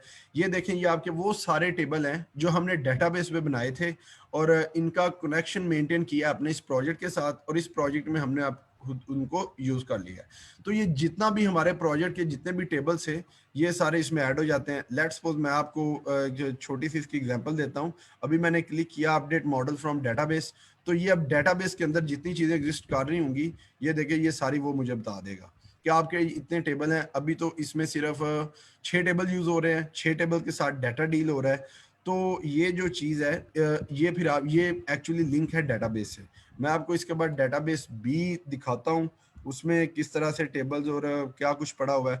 अगर आपने व्यूज बनाए हैं वो भी हम बनाएंगे, वो इधर यूज होंगे। स्टोर प्रोसीजर एंड फंक्शंस आपके यहाँ पे डिस्प्ले हो रहे होंगे, टेबल सारे यहाँ पे आते हैं। आपने जो भी चीज़ ऐड करनी होती है, आप उसको टिक मार्क करके फिनिश करो और वो चीज़ आपके प्रोजेक्ट के अंदर यहीं पे ऐड हो जाएगी।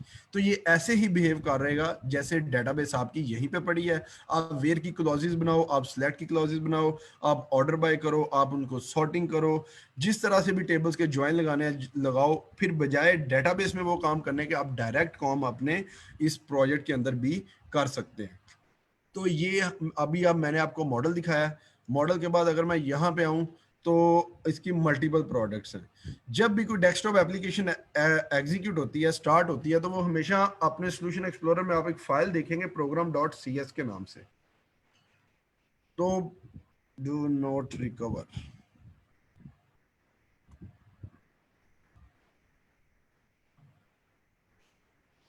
तो जो program dot C S file होगी, आप वहां पे देखें, ये उसका बिल्कुल स्टैटिक वॉइड मेन मेथड है। मेथड दो तरह के होते हैं, स्टैटिक भी होते हैं, नॉन स्टैटिक भी होते हैं।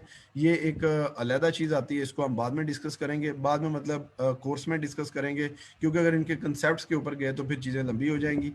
ये इनकी जो है program dot C S file है, ये आपकी बताती है कि आपका प्रोजेक्ट कहाँ से शुरू करना है। बाय डिफॉल्ट ये फॉर्म 1 से एग्जीक्यूट करता है। आप ये अपनी मर्जी का भी कोई फॉर्म दे के उसको एग्जीक्यूट करवा सकते हैं। ये जो सारे आप देख रहे हैं, ये विंडोज फॉर्म है, from item, from list return, from stock out, from employ portal, from daily expense, ये सारे फॉर्म्स हैं। आप अपनी मर्जी का कोई भी फॉर्म ऐड कर सकते हैं, उसको अपनी मर्जी से डिजाइन कर सकते हैं, उसका फ्रंट एंड यूजर की रिक्वायरमेंट के मुताबिक भी बना सकते हैं।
जी, तो ये सारे वो फॉर्म्स हैं जो आप अपनी रिक्वायरमेंट के मुताबिक कम ज़्यादा थोड़े जिस तरह भी आपने बनाना है आप बना सकते हैं। उसके बाद अभी मैंने आपको मॉडल दिखाया। ये इसमें रेफरेंसेस का फ़ोल्डर होता है। रेफरेंसेस डॉट नेट के बेसिक के कंपोनेंट्स होते हैं जो आपके प्रोजेक्ट के अंदर यूज़ हो रहे होते हैं। आपने उन्हें प्रोजेक्ट में आपको कुछ ये बेसिकली डीएलएल्स होती हैं। DLL mean dynamic link libraries होती हैं। तो ये अभी आप क्रिस्टल डिसीजन क्रिस्टल रिपोर्ट की मैं अगर बात करूं तो ये क्रिस्टल रिपोर्ट के लिए यूज़ होता है। इसमें जो फीचर्स पड़े होते हैं वो क्रिस्टल रिपोर्टिंग के लिए होते हैं और जब जो क्लाइंट की रिपोर्ट्स होती हैं अगर आपने क्रिस्टल रिपोर्टिंग करनी है तो ये सारे उसमें यूज़ होंगे। तो अभी मैं आपको दिखाता हूँ। ये साथ इसके सिस्टम डॉट डाटा ये सारी डीएलएल होती हैं। इनमें उनके बिल्ट इन मेथड पड़े हुए होते हैं। जिस तरह वेब सर्विसेज आपको नज़र आ रही है ये वेब सर्विसेज के लिए यूज़ होती है, साथ वेब एपीआई के लिए भी होती है। तो ये विंडोज़ फॉर्म है। विंडोज़ फॉर्म जो आपके फॉर्म है ये उनको बना रहे होते हैं। विंडोज़ फॉर्म की उनको बनाने के लिए ज़रूरी होते हैं एक्सएमएल एक्सटेंसिव मार्कअप लैंग्वेज, जिस तरह मैंने आपको बताया था। डाटा रिटर्न होता है, गेट होता है, तो ये काम कर रहा होता है। बाकी माई सीक्वल की कनेक्टिविटी के लिए भी उन्होंने यूज़ किया हुआ है माई सीक्वल डॉट डाटा। तो रेफरेंसेस में डीएलएल होती हैं। डीएलएल में बिल्ट इन मेथड पड़े होते हैं जो डॉट नेट ने खुद सपोर्ट किए होते हैं। डॉट नेट कुछ ऐसे मेथड्स बना के वो आपको किसी डीएलएल में रख के दे देते हैं कि ये डीएलएल अपने रेफरेंसेस में अपने प्रोजेक्ट्स में ऐड करो और अपना रिक्वायर्ड काम यूजिंग द फंक्शन करो, बजाय इसके कि आप फंक्शन खुद लिखने बैठ जाओ, उसकी मल्टीपल लाइंस लिखो। डॉट नेट ने खुद आपके मेथड बनाए हुए हैं। लेट्स सपोज मैं एक मेथड की एग्जांपल देता हूँ। कंसोल डॉट राइट लाइन जो एक मेथड है, राइट लाइन का जो मेथड है ये क्या करता है, कंसोल की जो कंसोल हमारी है उसके ऊपर कोई भी चीज़ जो हम इसमें डबल कोट्स के साथ या कुछ स्ट्रिंग पास करते हैं तो ये एज इट इज़ वहाँ पे डिस्प्ले करवाता है। तो जो कंसोल डॉट राइट लाइन है, कंसोल एक उसकी क्लास है, राइट लाइन उसका एक मेथड है और आगे ब्रैकेट्स के अंदर वो आर्ग्यूमेंट लेता है। इसके अंदर फिर उन्होंने अपना पूरा कोड लिखा हुआ है जो आपको कंसोल के ऊपर कुछ भी राइट करवाता है। तो ये एक एग्जांपल थी मेथड की जो डीएलएल के अंदर एग्जिस्ट कर रहा होता है। तो ये सारी वही डीएलएल है जिनके अंदर उनके बिल्ट इन मेथड्स पड़े हुए हैं। आप उनको क्या करेंगे, जस्ट यूज करेंगे। तो ये रेफरेंसेस था। मैं नेक्स्ट मूव करता हूँ ये ऐप कॉन्फ़िगरेशन के ऊपर।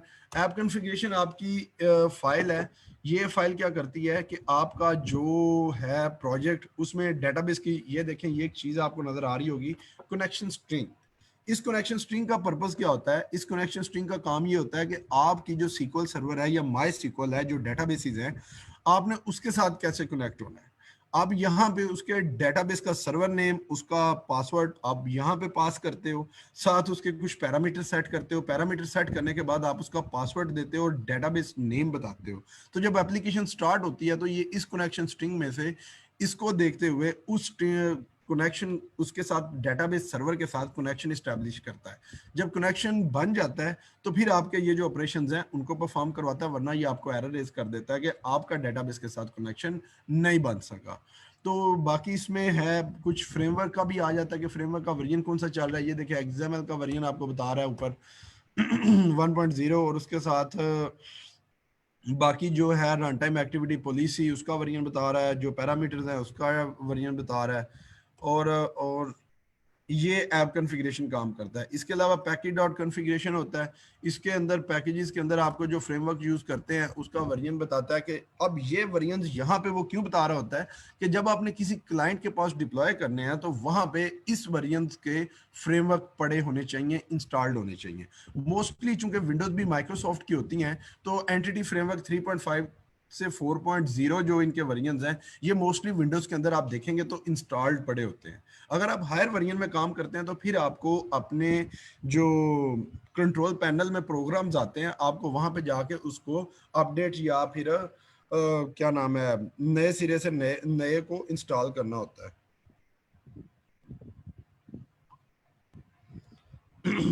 तो आपको उनमें काम करना होता है, फिर आप उनके वर्जन अपडेट करते हैं, फिर आपका सॉफ्टवेयर उनकी रिक्वायरमेंट के मुताबिक चलता है। तो ये प्रॉपर्टीज थी, उसमें असम्बली इन्फो आती है। असम्बली इन्फो में मोस्टली आपके प्रोजेक्ट्स की डिटेल पड़ी होती है, उसका वर्जन क्या है, कॉपीराइट क्या है। ये देखें जिस तरह से ये है कि आपका इन्वेंट्री सिस्टम 1.0, उसके बाद कॉपीराइट है, उसके बाद असम्बली गाइड है, उसके बाद असम्बली वर्जन आ जाते हैं। इन वर्जन के अंदर ये बताया जाता है कि इस का बिल्ड वेरिएंट कौन सा है और आपके पास जो भी चल रहा है, ये बेसिकली हेल्पफुल होती है जब आपने प्रॉपर उसको नेक्स्ट से नेक्स्ट अपडेट्स देनी होती हैं। फिर आपको वेरिएंट के हिसाब से पता होता है अच्छा ये वेरिएंट है, मैंने यहाँ तक की जो अपडेट है वो मेरी जा चुकी है। तो ये एक छोटा सा प्रोजेक्ट था जो मैं भी आपको एक्सप्लेन कर रहा था। ये एक डेस्कटॉप प्रोजेक्ट है, डेस्कटॉप बेस्ड एप्लीकेशन है।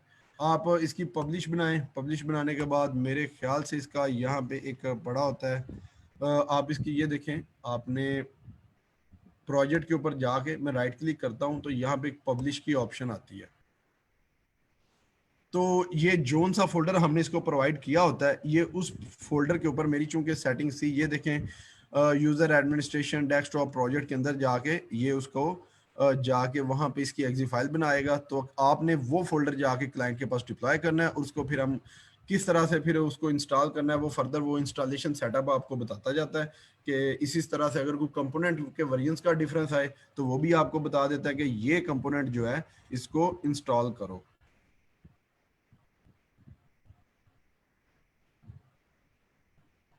जी, यहाँ तक आप लोगों के पास कोई क्वेश्चन है तो काइंडली करें, डेस्कटॉप एप्लीकेशन से रिलेटेड, कोर्स से रिलेटेड, या जितनी भी अभी हमने चीज़ें डिस्कस की उनसे रिलेटेड।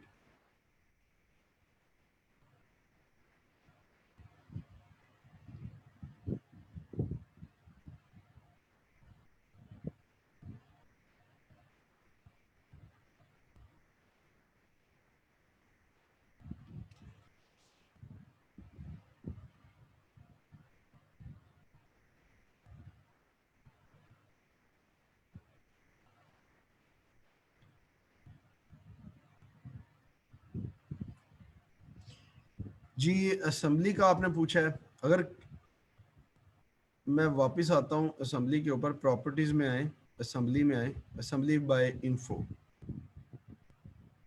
ये असेंबली है, देख ले। इसमें असेंबली टाइटल में आपका हमेशा प्रोजेक्ट का टाइटल आता है कि आपका कौन सा प्रोजेक्ट है, उसका क्या टाइटल है, उसकी डिस्क्रिप्शन आती है, क्योंकि क्लाइंट के पास मोस्टली जो असेंबली होती है इसकी इंफॉर्मेशन विजिबल हो जाती है और उसमें कॉपीराइट आ जाता है, उसका सिस्टम्स का नेम आ जाता है, आपकी बिल्ड नंबर आ जाता है, बिल्ड का वेरिएंट आ जाता है, आपने किस तरह से उसको चलाना है, कैसे करना है। तो ये सारी जो इन्फॉर्मेशन है ये भी असेंबली में पड़ी होती है। तो असेंबली वेरिएंट में ये सारी इंफॉर्मेशन आपके पास स्टोर होती है।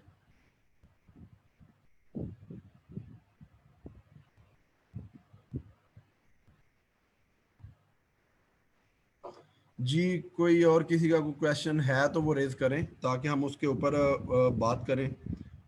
किसी का कोई क्वेश्चन नहीं तो बताएं ताकि फिर हम फर्दर जो एमवीसी का पैटर्न है उसको भी देख लें। और फिर financial and non financial applications का मैं आपको इसमें थोड़ा सा आईएएस की होस्टिंग का बताऊं। जी, एनी क्वेश्चन? होस्टिंग, आप लोकल होस्ट जो सुना तो होगा आप लोगों ने, जो लोकल होस्टिंग होती है आप उसके ऊपर भी काम कर सकते हैं।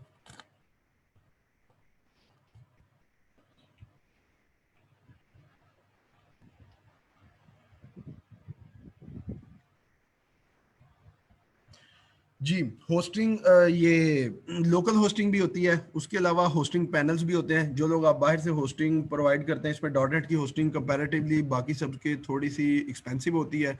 आपने उस होस्ट को परचेज करना होता है, एक पैनल आपको मिल जाता है, उस पैनल के ऊपर अपनी एप्लीकेशन की पूरी पब्लिश को डिप्लॉय करना होता है। जब आप किसी पैनल के ऊपर अपनी एप्लीकेशन को डिप्लॉय करते हैं तो वो ओवरऑल द इंटरनेट एक्सेसिबल होती है, ओवरऑल द इंटरनेट। लेकिन जब आप लोकल होस्टिंग की बात करते हैं, जिस तरह अभी आप मेरे सिस्टम के ऊपर ये सेटअप देख रहे हैं, मैं इसकी एक पब्लिश बनाता हूँ, पब्लिश इसकी नहीं, पब्लिश वेब एप्लीकेशन एमवीसी की या कोर की, मैं उसकी वेब फॉर्म्स की उसकी एक पब्लिश बनाता हूँ। पब्लिश बनाने के बाद मेरे पास उसका पूरा फोल्डर आ जाएगा। एक और चीज मैं पब्लिश का बताता चलूं, पब्लिश में मोस्टली जो हमारे ये कंट्रोलर और मॉडल्स होते हैं ये सारे डीएलएल के अंदर पड़े होते हैं ताकि ये कोई भी इनके साथ छेड़छाड़ ना कर सके, कोई इनको डी कोड ना कर सके। जब डीएलएल बनती है तो वो सारी डीएलएल एक बिन के फोल्डर में पड़ी होती है। मेरे ख्याल से तो इसकी भी पड़ी होंगी, मैं आपको थोड़ा सा दिखाता हूँ क्योंकि बिल्ड तो इसकी लगाई है पहले भी। तो project project open file folder explorer, ये बिन का फोल्डर है, आप लोगों को विजिबल है बिन का फोल्डर जो स्क्रीन शेयरिंग में आपको ये शो हो रहा है, या विजुअल स्टूडियो ही आ रहा है आप लोगों को? स्टूडेंट्स आपको बिन का फोल्डर शो हो रहा है? ओके, ये बिन का फोल्डर है, इसमें डीबग में जाएं, ये देखें आपकी ये सारी डीएलएल पड़ी हुई है। ये वो डीएलएल है जिनके ऊपर आपने काम किया है। तो इन डीएलएल में आपके मॉडल और कंट्रोलर भी पड़े होते हैं, वो इनमें हम डीएलएल के अंदर कन्वर्ट करके हमको यहाँ पे प्रोवाइड कर देते हैं, ताकि आपके जो भी कंट्रोलर और मॉडल, एक्चुअली जो हमारा कॉन्फिडेंशियल डाटा होता है वो सारा मॉडल और कंट्रोलर में लिखा होता है। पेज यूजर इंटरफेस जो होता है वो होते ही क्लाइंट के लिए है, उसमें सिर्फ हमारे जो लॉजिक के बाद डाटा इकट्ठा होकर हम पास करते हैं कंट्रोलर को, वो सिर्फ उसने शो करवाना होता है। तो जब वो व्यू के ऊपर आ जाता है तो उसमें कोई प्रॉब्लम नहीं होती, क्योंकि वो तो जस्ट वो सारा है। तो डीएलएल जो है, जी, डीएलएल डायनामिक लिंक लाइब्रेरीज को कहते हैं। डायनामिक लिंक लाइब्रेरीज का पर्पस ये होता है कि लेट्स सपोज ये मेरा एक प्रोजेक्ट है, इस प्रोजेक्ट के अंदर इसका नाम है इन्वेंट्री सिस्टम 1.0। जब मैं इसकी पब्लिश बनाऊंगा तो इसकी जो मोस्टली चीजें या रेफरेंसेस आपने यूज किए होंगे, उनकी यहाँ पे आप देखें डीएलएल बन जाती है। डीएलएल के अंदर मैंने अभी आपको एक्सप्लेन किया भी था कि डीएलएल के अंदर हमारे जो भी, अगर डीएलएल डॉट नेट की यूज की जाए तो उसके अंदर उनके बनाए हुए सारे मेथड पड़े होते हैं जिनको हमने यूज करना होता है। मतलब जिस तरह मैंने आपको कंसोल डॉट राइटलाइन की का कंसोल डॉट राइटलाइन भी बताया, जी, कंसोल डॉट राइटलाइन का मैंने आपको बताया, कंसोल क्लास है, राइटलाइन है कि उसका मेथड है कंसोल के ऊपर कुछ भी राइट करने के लिए। तो ये डॉट नेट का बना हुआ है, इसको हम यूज कर रहे हैं, हमें नंबर ऑफ लाइंस नहीं लिखनी पड़ती, जस्ट हमें वो लाइन लिखनी पड़ती है, उसमें अपना आर्गुमेंट पास करना पड़ता है, वो सारा उसको एक्सप्लेन करता है। तो desktop is when desktop app is published where the data would then be saved and how to create a backup for that. जी, जब आप डेस्कटॉप एप्लीकेशन की पब्लिश बनाते हैं तो वो आपको हमेशा एक फोल्डर का पूछता है। मैंने अभी आपको दिखाया भी था, मैं डेस्कटॉप एप्लीकेशन के ऊपर वापस आता हूं, मैं इसकी ये पब्लिश क्रिएट करने लगा हूं। आप देखिएगा ये वो फोल्डर का पूछ रहा है मेरे से। आप कोई भी कस्टम फोल्डर खुद से किसी भी जगह पे बनाएं, उसको यहाँ पे ब्राउज ऑप्शन से लेके आए, उस फोल्डर को सिलेक्ट करें, सिलेक्ट करने के बाद अब यहाँ पे आके फिनिश करें। फिनिश करने के बाद ये आपके उस फोल्डर के अंदर आपकी एप्लीकेशन का जो डाटा है वो सारा थ्रो करेगा। मैं करके दिखाता हूँ आपको, ये देखें, लेट्स सपोज ये मैं गया, अभी ये डीबग मोड पे है। ये एक और चीज भी मैं आपको बताता चलूं, डीबग मोड पे कभी भी पब्लिश ना बनाएं, रिलीज मोड पे बनाएं, क्योंकि डीबग हम अपने लिए यूज करते हैं डेवलपर एडिशन में, और जो क्लाइंट को डिप्लॉयमेंट जानी होती है उसमें आप लोग रिलीज यूज करते हैं। मैं यहाँ पे पब्लिश लिखता हूँ, पब्लिश के ऊपर मैं जाता हूँ, ये पब्लिश का उसने मुझसे पूछा सी यूजर एडमिनिस्ट्रेटर डेस्कटॉप प्रोजेक्ट, मैं इसको क्या करता हूँ, नेक्स्ट नेक्स्ट करने के बाद ये वो मुझसे पूछ रहा है सीडी रोम या डीवीडी रोम, मैं प्रीवियस के ऊपर जाता हूँ। ये आप डीवीडी सीडी के ऊपर भी मूव कर सकते हैं। ये आप लोग अगर आप लोगों ने किसी फोल्डर में रखना है तो वो भी रख सकते हैं। मैं इसको फिनिश करता हूँ। फिनिश करने के बाद ये बिल्ड प्रोसेस चलेगा, जो क्या करेगा, आपके जितने भी सीएस की फाइल्स हैं उनको डीएलएल में कन्वर्ट करेगा। डीएलएल में कन्वर्ट करने के बाद ये देखें ये नीचे चल रहा है। ये सारा करने के बाद इसने किया, अब इसने मेरे पास डेस्कटॉप के अंदर प्रोजेक्ट का फोल्डर ओपन कर दिया, इसमें ये हमारा वो सेटअप पड़ा हुआ है।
जी, ये आप देखें, इसका बन गया, तो ये एप्लीकेशन फाइल्स आ गई, इसमें आप देखें इसकी डीएलएल फाइल पड़ी होंगी, एक्जी फाइल्स पड़ी होंगी। उसके बाद आप ये देखें इसमें भी एक्जी फाइल पड़ी होंगी, ये उन्होंने आपको बना के दे दी। मैंने इसमें जो असेंबली के बाद डाटा आता है वो सारा आता है। तो ये देखें, इसके बाद ये सेटअप है। आपने क्लाइंट के पास जाके ये करना है। अगर बात की जाए बैकअप की, तो वो डेटाबेस का जो बैकअप अब उससे क्या आप मुराद ले रहे हैं? आप प्रोजेक्ट का बैकअप कह रहे हैं या डेटाबेस का बैकअप कह रहे हैं? ये थोड़ा एक्सप्लेन कर दें, बाकी इसको मैं आपको बता देता हूँ। ये सेटअप आपने क्लाइंट के पास जाके चलाना है। चलाने के बाद आपको उसकी एक आइकन जनरेट हो जाएगा उसका डेस्कटॉप के ऊपर। तो डेस्कटॉप के ऊपर जब आइकन जनरेट हो जाएगा, उससे वो एप्लीकेशन चलना शुरू हो जाएगी। अगर बात की जाए डेटाबेस के बैकअप की, तो डेटाबेस ये चल गई। डेटाबेस जी, आपको मेरा सीक्वल सर्वर की विंडो शो हो रही है? जी, यहाँ पे मैं आया। लेट्स सपोज मेरी डेटाबेस है डीबी इन्वेंट्री की। मैं डीबी इन्वेंट्री के ऊपर आया, मैंने टास्क के ऊपर गया, यहाँ पे एक बैकअप ऑप्शन है। इसमें अब दो चीजें आती हैं। ये मैं बैकअप लेने लगा हूँ सिर्फ अपने लिए, ताकि ये क्लाइंट के पास जाके मैं डिप्लॉय कर सकूं। इसका मैं थोड़ा सा आपको एक्सप्लेन करता चलूं। लेकिन क्लाइंट के पास कभी भी इस तरह एक दफा बैकअप जब जाके रीस्टोर हो गया, तो उसमें ये मीडिया ऑप्शन और ये क्लाइंट के पास जा, ये बैकअप, पहले मैं आपको बैकअप, ये बैकअप है। आप इसके लिए कोई फोल्डर सेलेक्ट करेंगे, बाय डिफॉल्ट उसने दिया सी यूजर एडमिनिस्ट्रेटर और डीबी डॉट बैकअप। वो यहाँ पे जाके बैकअप स्टोर करेगा। मैं अगर ऐड के ऊपर जाता हूँ, तो आपको कस्टम फाइल देना पड़ता है, फोल्डर देना पड़ता है कि यहाँ पे स्टोर करो। मैंने ये दिया हुआ है, आप अपनी मर्जी का कोई भी दे सकते हैं। उसको ऐड करें तो यहाँ पे वो फोल्डर ऐड हो जाएगा। फोल्डर ऐड होने के बाद आप इसको ओके मार्क कर दें। आपका एक बैकअप क्लाइंट के पास डिप्लॉयमेंट के लिए मिल गया। अब जब क्लाइंट के पास डिप्लॉय करते हैं, तो उसके पास भी हमेशा सी के अलावा किसी भी ड्राइव के अंदर एक बैकअप जनरेट करना होता है। उसके अंदर आपने ये ऑप्शन ऐड करनी होती है कंपलसरी, जो बहुत जरूरी है, क्योंकि सम टाइम ये बाय डिफॉल्ट जो बैकअप जनरेट करता है वो सी के अंदर करता है। लेकिन अगर किसी की विंडो करप्ट हो जाए या सिस्टम को कुछ हो जाए, तो उसका फिर ये होता है कि आपका बैकअप जो डीबी है वो सारी लॉस हो जाती है, डाटा सारा लॉस हो जाता है। अभी आपको मैंने जो हमारी डेस्कटॉप एप्लीकेशन है उसकी पब्लिशर उसका फोल्डर भी बताया है। और अब मैं आपको इसका बताने लगा हूं। आप यहां पे ये बता दें नंबर ऑफ डेज ऑन।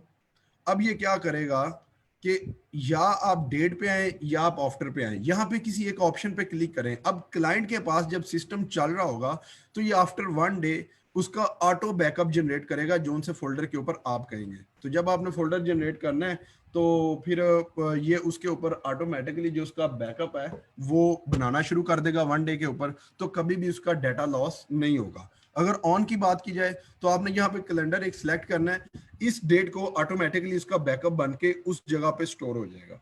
तो हम मोस्टली प्रेफर ये आफ्टर 1 वाला करते हैं कि आप 1 पे जाओ, आप ये करो और ओके मार्क कर दो, तो इसका बैकअप वहां पे ऑटोमेटिकली आफ्टर 1 डे क्रिएट होना शुरू हो जाएगा। जो ही आपके रात को ये टाइम चेंज होता है, डेट चेंज होती है, साथ इसका बैकअप बनेगा और वो उसके पास सेव हो जाएगा। तो ये बैकअप की ऑप्शन थी जी। आपका कोई और क्वेश्चन है तो बताइए।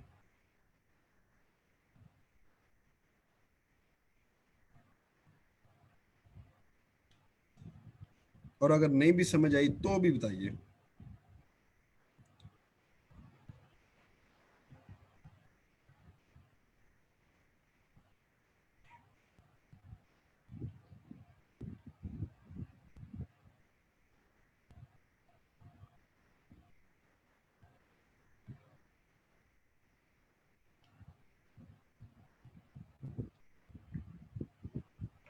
नहीं, जरूरी नहीं है, क्योंकि ये जो आपकी एप्लीकेशन की डायरेक्टरी है, आपने एप्लीकेशन उसके डेस्कटॉप पे रख के सिर्फ एक दफा एग्जीक्यूट करनी है। जब आपने एक दफा, ये मैं आता हूँ वीओ स्टूडियो के ऊपर, अगर मैं यहाँ पे एक दफा इसका बैकअप जनरेट करता हूँ, लेट्स पब्लिश बनाता हूँ, पब्लिश बना के एक फोल्डर में चलेगी। ये वो फोल्डर है जो आपके पास पड़ा हुआ है, इसको आप जहां मर्जी मल्टीपल टाइम रिप्लेस कर सकते हैं। क्लाइंट के पास आपने जाके सिर्फ ये एक दफा फोल्डर लगाना है, इसको इंस्टॉल करना है। इंस्टॉल करने के बाद वो फोल्डर वहां पे नहीं रखना, उठा देना है, डिलीट कर देना है, क्योंकि वो आपकी एक्चुअल फाइल होगी। उसके बाद एक आइकन, जिस तरह कोई प्रोजेक्ट इंस्टॉल होता है या कोई फाइल बनती है, उस तरह उसके पास एक फाइल डेस्कटॉप के ऊपर एक आइकन डिस्प्ले होगा। आपने आइकन के ऊपर डबल क्लिक करना है, हमारी एप्लीकेशन चल जानी है। लेकिन अगर आप बात कर रहे हैं डीबी के बैकअप की, ये डिफरेंट फोल्डर्स में भी हो सकते हैं, क्योंकि जब आपने डीबी के ऊपर वहां पे क्लाइंट के पास जाना है, डेटाबेसिस पे जाके राइट क्लिक करके रीस्टोर डेटाबेस की ऑप्शन से जाना है। तो जब रीस्टोर डेटाबेस पे आप जाते हैं, तो कहीं भी आपका प्रोजेक्ट पड़ा हो वहीं से एक्सेसिबल होता है, जरूरी नहीं कि इनका पाथ सेम हो। आप इनका पार्ट डिफरेंस भी रख सकते हैं। तो आप एक चीज जो डेस्कटॉप एप्लीकेशन की पब्लिश की मैंने आपको बताई है, पब्लिश का फोल्डर कभी भी वहां पे नहीं छोड़ना आपने। आपने सिर्फ उसको इंस्टॉल करने के बाद उठा देना, डिलीट कर देना, तो वो ऑटो हमारा जो आइकन होगा वो काम करेगा। लेकिन जब आप डेटाबेस बैकअप एक दफा रिस्टोर करेंगे और जिस तरह मैंने आपको बताया कि उसके बैकअप की ऑप्शन किसी और ड्राइव में लगा देंगे, तो बैकअप भी बनता रहेगा। तो बैकअप की फाइल अलहदा किसी जगह पर पड़ी होगी और जो हमारे प्रोजेक्ट का आइकन होगा वो कहीं और पड़ा होगा। तो मेरे ख्याल से आपको ऐप डायरेक्टरी और डीबी बैकअप का अंडरस्टैंडिंग हो चुकी होगी। इनके फोल्डर्स का सेम होना जरूरी नहीं है।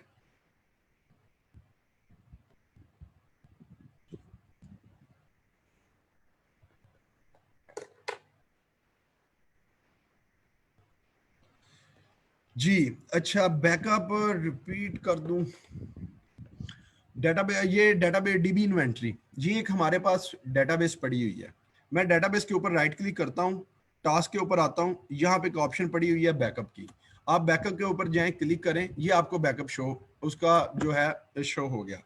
जर्नल के ऊपर आपने यहाँ पे कोई भी फोल्डर सेलेक्ट करना है जहां पे आप उसका बैकअप स्टोर करवाना चाहते हैं। आप उसको ओके करेंगे तो इस फोल्डर के ऊपर डीबी इन्वेंट्री डॉट बैक के नाम से एक एक बैकअप जनरेट हो जाएगी, बैकअप फाइल।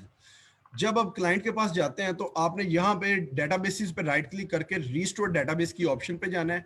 यहाँ पे आपने जब उसके जोन से भी फोल्डर के ऊपर वो बैकअप रखा होना है, आप डिवाइस से जाएं, यहाँ पे राइट क्लिक करें और यहाँ पे ऐड करें, तो ये आपको सिस्टम के फोल्डर्स में ले जाएगा। आपने जब सिस्टम के फोल्डर्स के ऊपर जाना है तो वहां पे जाके आप कोई भी अपना जहां भी बैकअप रखा हुआ है उसको आप सिलेक्ट करके ऐड करेंगे, इसको ओके मार्क करेंगे और फिर इसको ओके मार्क करेंगे तो आपका डेटाबेस जो है वो आपके पास है, उसका रिस्टोर हो जाएगी, बैकअप वगैरह बन जाएगा। ऑप्शंस में मैं अगर जाऊं, ये उसने आपका बैकअप रिस्टोर कर लिया। रिस्टोर करने के बाद आप वापस डीबी पे आते हैं, यहाँ पे जाके आप बैकअप की ऑप्शन रखते हैं ताकि हमारा डाटा लॉस ना हो। जो बाय डिफॉल्ट सीक्वल सर्वर का फोल्डर होता है वो सी में होता है, प्रोग्राम फाइल्स में एक फोल्डर आता है, प्रोग्राम फाइल के बाद माइक्रोसॉफ्ट सीक्वल सर्वर का एक फोल्डर आता है, वहां पे एक बैकअप डाटा का फोल्डर आता है, उसमें फिर एक बैकअप का फोल्डर होता है। उस बैकअप के फोल्डर के अंदर आपका ऑल डाटा कंटेन कर रहा होता है। एक बैकअप ये भी पड़ा होता है, एक बैकअप एमडीएफ और लॉग फाइल में पड़ा होता है। एमडीएफ में डाटा पड़ा होता है, लॉग में आपकी सारी हिस्ट्री पड़ी होती है। इन दो तरह से आपका डाटा कैप्चर हो सकता है, लेकिन मसला यह है कि वो पड़ा कहां पे होता है, सी के अंदर। सिस्टम करप्ट हुआ, विंडोज करप्ट हुई, डाटा चला गया। लेकिन जो आपके पास ये ऑप्शन है जो मैंने भी आपको बताई है, इसमें हमने क्या करना होता है कि आपने यहाँ पे बैकअप ऑप्शंस में जाना है। ऑप्शंस में जाने के बाद आपने उसको ये डेज का बता देना है, 1 डे। आफ्टर 1 डे जो आप फोल्डर यहाँ पे सिलेक्ट करेंगे, ये वहां पे ऑटो बैकअप को रिस्टोर करता रहेगा, अपडेट करता रहेगा, तो आपका डाटा कभी भी लॉस नहीं होगा, रिकवरेबल होगा और ये हमेशा देख हो जाएगा। एमडीएफ फाइल, आप बैकअप से दूसरे उसके ऊपर आ गए हैं टॉपिक के ऊपर। ये था बैकअप फोल्डर। अब मैं आपको एमडीएफ और लॉग का भी बताता हूँ। अब यहाँ पे डेटाबेसिस के ऊपर आए, आपने राइट क्लिक किया, सॉरी, आपने राइट क्लिक किया डेटाबेसिस के ऊपर, यहाँ पे आएगा न्यू डेटाबेस। ये एमडीएफ और लॉग फाइल को मैं एक्सप्लेन करने लगा हूं। आप यहाँ पे देखें, ये चीज लिखी हुई है रोज और ये चीज लिखी हुई है लॉग। जो अभी मैं आपको बता रहा था, एक एमडीएफ फाइल होती है, एक लॉग फाइल होती है। इसके एंड पे जाएं, आपको एक चीज नजर आएगी, ये पाथ नजर आ रहा है इसको, यहाँ पे ये पाथ बन रहा है, सी यूजर एडमिनिस्ट्रेटर मेरा बाय डिफॉल्ट पाथ ये है, तो इसलिए ये शो करवा रहा है। रोज जो होती हैं ये बेसिकली बैक एमडीएफ फाइल होती है। लेट्स सपोज एक्स वाई जी मैंने इसका नाम दिया, तो ये देखें एक्स वाई जी जो नाम आया, ये डॉट एमडीएफ फाइल है, ये डाटा कंटेन कर रही होती है। और जो ये लॉग फाइल है, इसमें सारी लॉग कंटेन होती है कि आपकी कब ट्रांजैक्शन हुई हैं, नंबर ऑफ रोज कब हिट हुई हैं, डाटा कब आया है, और जब जब डाटा आया तब तब उसमें किस तरह से आप लोगों के पास ये एमडीएफ फाइल फिल होना शुरू हुई है। एमडीएफ और लॉग फाइल दोनों इकट्ठी होती हैं। अब ये भी उठा के क्लाइंट के पास लेके जा सकते हैं और ये भी अपलोड कर सकते हैं, एमडीएफ फाइल और लॉग फाइल। डाटा क्लाइंट के पास लेके जाने के 3 तरीके हैं, MDF, log file, backup file और एक स्क्रिप्ट्स होता है। स्क्रिप्ट्स का मसला ये होता है, उसमें क्लाइंट के पास जो टेबल्स हैं वो सारे क्रिएट हो जाते हैं, लेकिन उसके पास डाटा मूव नहीं होता। एमडीएफ फाइल, लॉग फाइल और बैकअप, इसके अंदर आप चाहें तो डाटा भी जा सकता है, ना चाहे तो डाटा नहीं जा सकता, लेकिन आपके टेबल्स का स्ट्रक्चर सारा चला जाएगा उसमें। तो इससे रिलेटेड आपका दोबारा कोई क्वेश्चन है तो बताइए।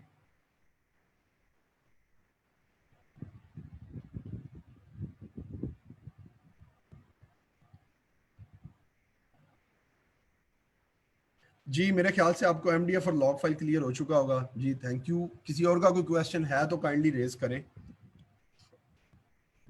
अभी जो मैं आपको सारी चीजें ये वर्बली इसकी बता रहा हूँ, ये अभी कर लें कि ये कोई प्रैक्टिकल प्रॉपर प्रैक्टिकल नहीं है, क्योंकि जब हम अपने बैच में इसको काम को करेंगे तब हम प्रॉपर एमडीएफ फाइल बना के हमारे पास इधर पीएनवाई के जो सिस्टम्स हैं उसके ऊपर आप लोग डिप्लॉय करके चेक भी कर सकते हैं। ये बैकअप यहाँ से उठाएंगे, वहाँ पे लगाएंगे, लगा के उसका बैकअप भी रखेंगे। अपनी जो डेस्कटॉप एप्लीकेशन की पब्लिश है या वेब फॉर्म्स की पब्लिश है या आपके पास एमवीसी प्रोजेक्ट की पब्लिश है, आप वो पब्लिश उठा के लोकल होस्ट के ऊपर भी मैप कर सकते हैं। मैप करने के बाद यहाँ पे चला भी सकते हैं। तो ये एक्चुअली हमारा जो है पूरा स्ट्रक्चर है। तो इस तरह से हम इसको लेके चलेंगे। अभी आज आपको मैंने सिर्फ डेटाबेस के क्रूड ऑपरेशंस नहीं बताए, सिर्फ आपको उसका बैकअप लेना, बैकअप रिस्टोर करना, backup auto backup after 1 day हो वो बताया आपको, एमडीएफ लॉग फाइल का बताया, अभी कंसोल एप्लीकेशंस का मैंने आपको आइडिया दिया है और डेस्कटॉप एप्लीकेशन चला के भी दिखाई है, साथ साथ उसके फोल्डर्स भी बताए हैं कि किस फोल्डर में क्या पड़ा होता है, एप्लीकेशंस चलती कैसे है, डेटाबेस में उसका लिंक कैसे होता है, एंटिटी के साथ कैसे आती है, ADO.NET के साथ मेरे पास पड़ा नहीं था हुआ, वरना वो भी मैंने आपको दिखाना था। तो और एमवीसी का स्ट्रक्चर हमारा रह गया। तो अभी जो मैंने आपको सारी चीजें बताई हैं, इनमें इनसे रिलेटेड आप में से किसी का क्वेश्चन है तो काइंडली रेज करें, ताकि फिर हम फर्दर आगे टॉपिक्स को वाइंड अप करें। अगर किसी को अंडरस्टैंडिंग नहीं हुई तो वो भी बता दें, अंडरस्टैंडिंग हो गई है तो वो भी बताएं, फिर आगे हम मूव करते हैं।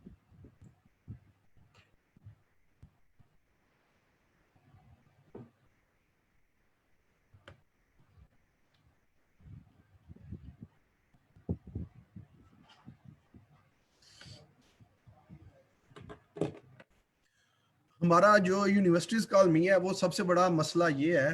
अच्छा Samiul, the connection string in app configuration file will still be there after publishing the app. जी बिल्कुल, कनेक्शन स्ट्रिंग आपकी वहीं पे रहेगी। इसका एक मैं आपको बताता हूँ सोल्यूशन, ये उसमें मर्ज हो जाती है।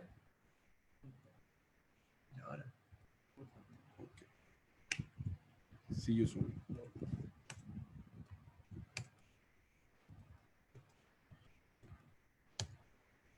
मेरे ख्याल से इसमें ऐप कॉन्फ़िगरेशन नहीं होती।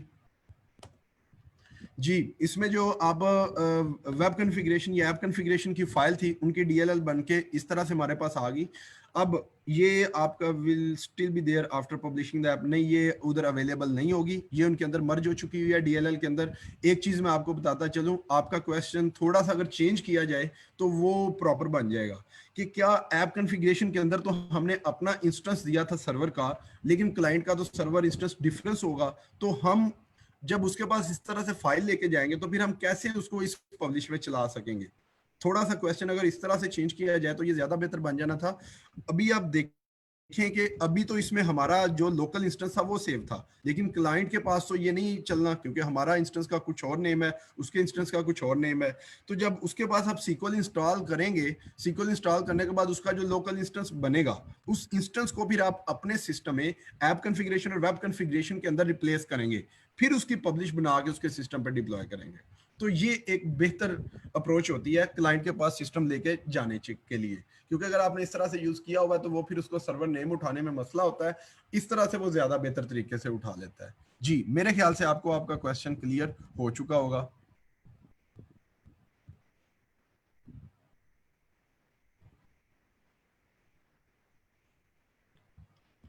जी जी वो आप लिख किसी और तरह से गए थे, मुझे अंदाजा हो रहा था शायद आपका यही क्वेश्चन है।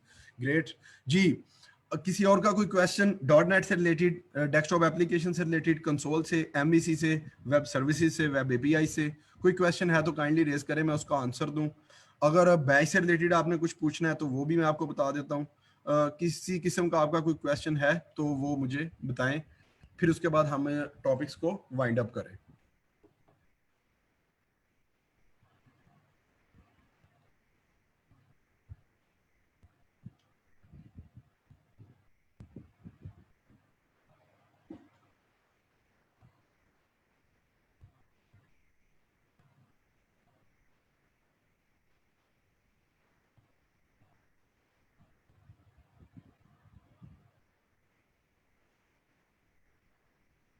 डेटाबेस MS SQL सर्वर पर होगी या माई SQL, इन दोनों के साथ आप काम कर सकते हैं।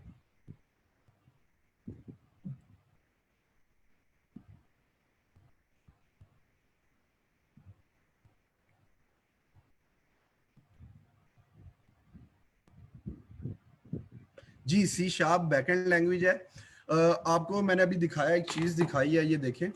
मैं दोबारा थोड़ा सा बताता हूँ।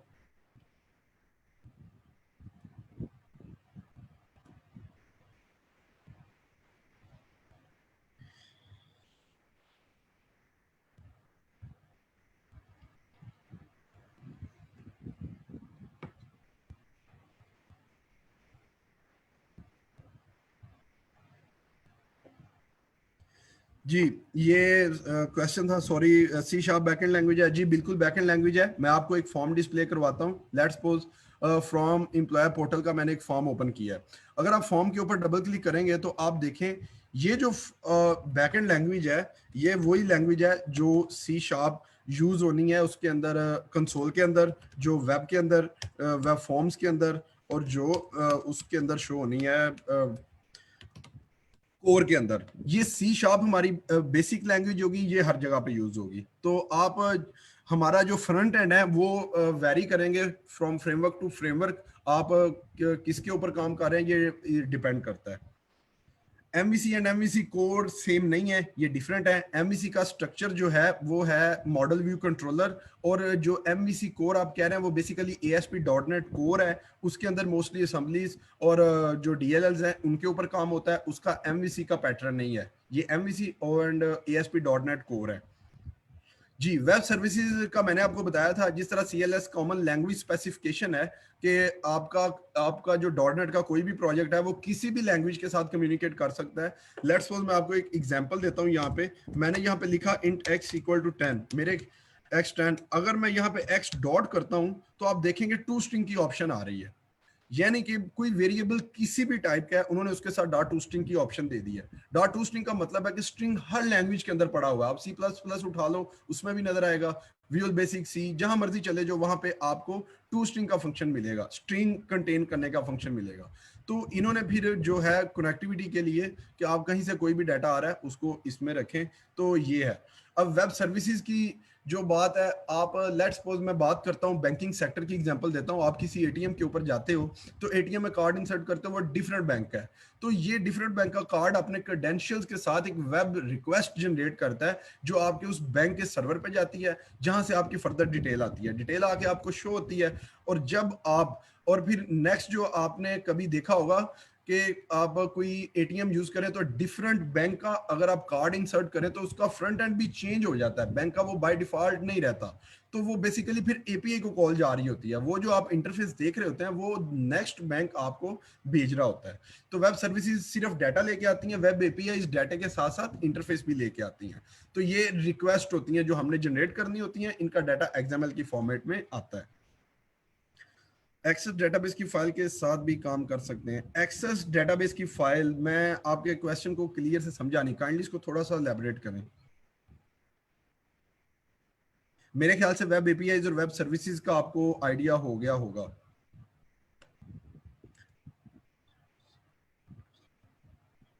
जी, आप C# के साथ SQL सर्वर भी कनेक्ट कर सकते हैं, माई SQL भी कर सकते हैं। ये दोनों वो सर्वर हैं जिनके ऊपर मैंने काम किया हुआ है। Oracle और जिस तरह ये माइक्रोसॉफ्ट एक्सेस की आप बात कर रहे हैं, इनके ऊपर मैंने काम नहीं किया हुआ। मे भी इनके ऊपर काम हो जाता हो, और बेहतर तरीके से जो है, मुझे इसकी अंडरस्टैंडिंग नहीं, इसके ऊपर मैंने काम नहीं किया हुआ। ये दो तरह से मैंने करके देखा हुआ है, होता होगा, चेक कीजिएगा, टूल्स मिल जाएंगे, क्योंकि कुछ भी पॉसिबल नहीं वाली बात इधर नहीं होती, काम हो जाते होते हैं।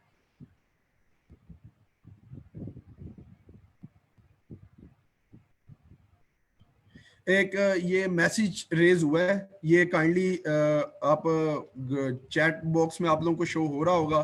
तो सर्टिफिकेट्स अगर आपको चाहिए तो आप ये फॉर्म ओपन करें, और फॉर्म ओपन करने के बाद आप कंप्लीट फॉर्म ओपन कीजिएगा अपने करेक्ट नेम्स के साथ, और फिर यहाँ पे मुझे नीचे एक्नॉलेज कर दें ताकि मैं फर्दर फिर लेक्चर को कंटिन्यू करूँ। जी, अगर किसी का कोई और क्वेश्चन है तो साथ वो भी रेज कर सकते हैं। पहले आप फॉर्म फिल कर लें, फिर हम नेक्स्ट के ऊपर जाते हैं।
जी, ये जो आपने पैटर्न्स पूछे, एमवीसी, एमवीसी कोर, एमवीसी का पूछा आपने, एएसपी डॉट नेट कोर का पूछा है, वेब फॉर्म्स और डेस्कटॉप एप्लीकेशन, ये मोस्टली डिपेंड कर रहा होता है क्लाइंट के ऊपर, आपका क्लाइंट क्या चाह रहा होता है।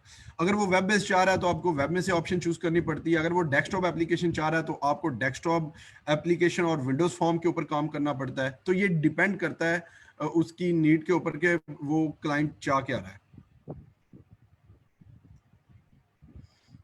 तो ये आपको उधर से ये आपको डिसाइड करना पड़ता है कि आप किस में बेहतर परफॉर्म करते हैं। अगर आप डॉट नेट के ऊपर काम कर रहे हैं तो ये उसकी जितनी भी टेक्नोलॉजीज हैं, मेरे ख्याल से इनकी आपको हॉर्न के साथ प्रोजेक्ट्स बनाना आना चाहिए, ये कंपलसरी होता है। और मोस्टली अगर आप एक टेक्नोलॉजी लेट्स बुक कंसोल पे काम कर रहे हैं तो डेस्कटॉप आपको जो है वो ज्यादा मुश्किल नहीं लगेगा। लेकिन अगर आप डेस्कटॉप से वेब फॉर्म्स के ऊपर काम कर रहे हैं तो वो भी आपको फिर इतना मुश्किल नहीं लगेगा। एक एक दफा स्ट्रक्चर सिर्फ जरा टफ होता है, अगर वो देखा जाए, हेल्प मिल जाए तो आप लोग करना शुरू हो जाए तो वो भी कोई मुश्किल नहीं रहती। ये सिंपल काम होते हैं, कुछ मुश्किल नहीं है, सिर्फ आपको फोकस करना पड़ता है।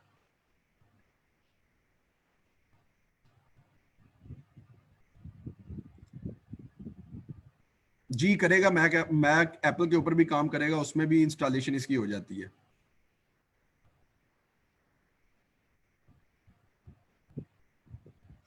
मार्केट की अगर बात की जाए तो मार्केट में दो चीजें चल रही हैं, एमवीसी और एएसपी डॉट नेट कोर, ये दोनों चीजें चल रही हैं। और जो कुछ लोग हैं जो डेस्कटॉप के ऊपर भी काम कर रहे हैं, तो मोस्टली जो अभी मार्केट की रिक्वायरमेंट है वो एमवीसी और एएसपी डॉट नेट कोर है, तो इनका सबसे ज्यादा जो है वो ट्रेंड चल रहा है। और इनके फ्रंट एंड एंगुलर पे रिक्वायर्ड किए जा रहे हैं कि आपको एंगुलर का फ्रंट एंड दे दो और बैक एंड जो है डॉट नेट की एमवीसी में दे दो या कोर में दे दो। तो ये इनकी रिक्वायरमेंट्स आती हैं। अगर मार्केट में प्रोफेशनल सॉफ्टवेयर हाउसेस की बात की जाए तो ये मैं उनका स्ट्रक्चर आपको बता रहा हूँ।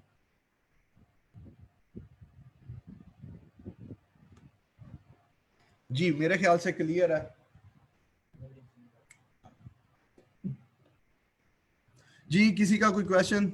उम्मीद करता हूँ लेक्चर बेहतर रहा होगा, आप लोगों को किसी किस्म की कंफ्यूजन नहीं होगी, क्योंकि मैंने कोशिश यही की है हर चीज़ आपसे जो है ओपनली एक्सप्लेन की जाए। कोई भी क्वेश्चन किसी तरह का भी आपने रेज किया है तो मेरे ख्याल से मैंने उसको क्लियर किया है। अगर आपको अभी भी कोई मुश्किल, कोई परेशानी है तो बताएं। अगर कोर्स से रिलेटेड या कुछ वैसे कोई डिस्कस करना हो इस लेक्चर के बाद तो आप हमारे एडमिनिस्ट्रेशन से बात कर सकते हैं, तो वो आपको इसके बारे में फर्दर बेहतर गाइड करेंगे। लिनक्स ऑपरेटिंग सिस्टम के ऊपर मैंने कभी किया नहीं, चेक करना पड़ेगा, मेरे ख्याल से हो जाएगा, मुश्किल नहीं है। जी बेहतर है, लोग कर भी लें फ्रीलांसिंग। ये डिपेंड करता है प्रोजेक्ट्स के ऊपर, आपको प्रोजेक्ट्स उधर भी मिलते हैं और आपको डॉट नेट का उधर भी काफ़ी काम मिल जाता है। जी बिल्कुल आप सही कह रहे हैं, डॉट नेट एप्लीकेशंस जो आपकी डेस्कटॉप एप्लीकेशन या कंसोल एप्लीकेशन है ये विंडोज के ऊपर चलती है। लेकिन जब डॉट नेट कोर और डॉट नेट एमवीसी की बात की जाए या डॉट नेट वेब फॉर्म्स की बात की जाए, उसके लिए किसी प्लेटफॉर्म की रिक्वायरमेंट नहीं है।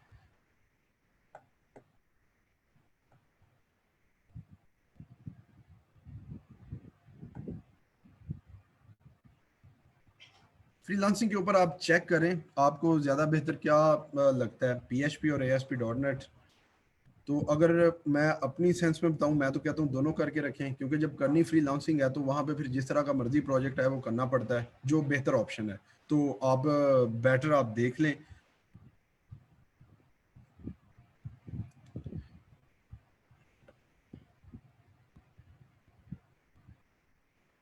जी कोई क्वेश्चन है तो करें फाइनल फिर।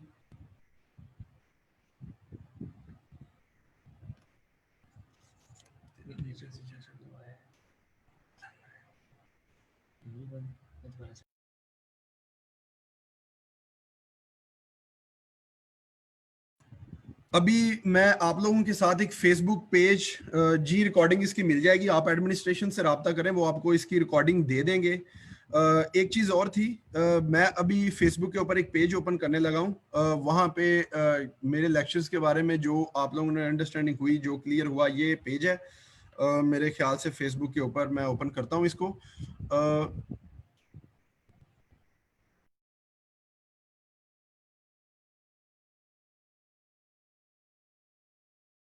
जी, ये फेसबुक के ऊपर पेज है, इसके ऊपर आप लोग काइंडली रिव्यूज प्रोवाइड करें, आपको लेक्चर की अंडरस्टैंडिंग हुई है नहीं हुई, कुछ मुश्किल आया। जैमरीन, जी जैमरीन आपका ये कह लें एक एक्सटेंशन है, जैमरीन एक एक्सटेंशन है, ये व्यू स्टूडियो के अंदर एक्सटर्नल ऐड की जाती है। जैमरीन इनका बहुत बेहतरीन प्लेटफॉर्म है। बेहतरीन प्लेटफॉर्म का मतलब है कि आपने जो एंड्रॉयड एप्लीकेशंस हैं उनको ये साल लीड करता है। आप जैमरीन के ऊपर आए, इसके जो इनके पहले जो कस्टम कंट्रोल थे ये बड़े बेहतरीन थे, लेकिन उसके बाद इन्होंने इससे नेक्स्ट लेवल मार्केट को compete करने के लिए जब नई एक्सटेंशन प्रोवाइड की तो वो जैमरीन इन्होंने दी। जैमरीन व्यूल स्टूडियो के अंदर एक अनदर एक्सटेंशन है, जिस तरह क्रोम में एक्सटेंशन ऐड की जाती हैं इस तरह वहां पे एक्सटेंशन करें तो ये जैमरीन को भी सपोर्ट करता है। जैमरीन एक लेटेस्ट टेक्नोलॉजी है, लेटेस्ट फ्रेमवर्क है, इसके ऊपर भी मार्केट में काफी काम हो रहा है।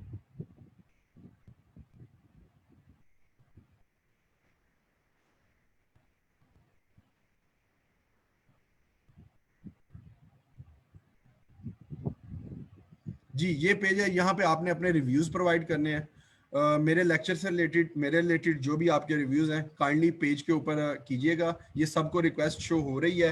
आप जो फेसबुक वाला लिंक है इस पर क्लिक करें, आपको रिव्यूज में चले जाएंगे, वहां पे देख के तो जिस तरह से आपको बेहतर लगता है उस तरह से रिव्यूज प्रोवाइड करें। उम्मीद करता हूँ आज का लेक्चर बेहतरीन रहा होगा, वर्कशॉप आपकी। अगर किसी का कोई क्वेश्चन रह गया है तो होप सो इंशाल्लाह नेक्स्ट कभी हुआ तो हो जाएगा। नहीं, मैंने ये जो आप बात कर रहे हैं ये मैंने अभी वर्जन उसका नहीं देखा, रेजर का, रेजर के ऊपर मैंने काम भी नहीं किया हुआ तो इसकी मुझे होन नहीं है। तो उम्मीद करता हूँ बेहतर होगा। किसी का कोई क्वेश्चन रह गया हो तो सॉरी फॉर ऑल डैट। अगर किसी का क्वेश्चन कुछ चैट में से स्किप हो गया हो तो वो भी माजरत। तो उम्मीद करता हूँ ये लेक्चर बेहतर होगा। इजाज़त दें। यहाँ पे जो आप फेसबुक के ऊपर पेज है वहाँ पे रिव्यूज़ देना नहीं भूलिएगा। तो thank you so much all of you. तो आप लोगों के साथ बड़ा अच्छा सेशन रहा। ओके स्टूडेंट्स, अल्लाह हाफिज़।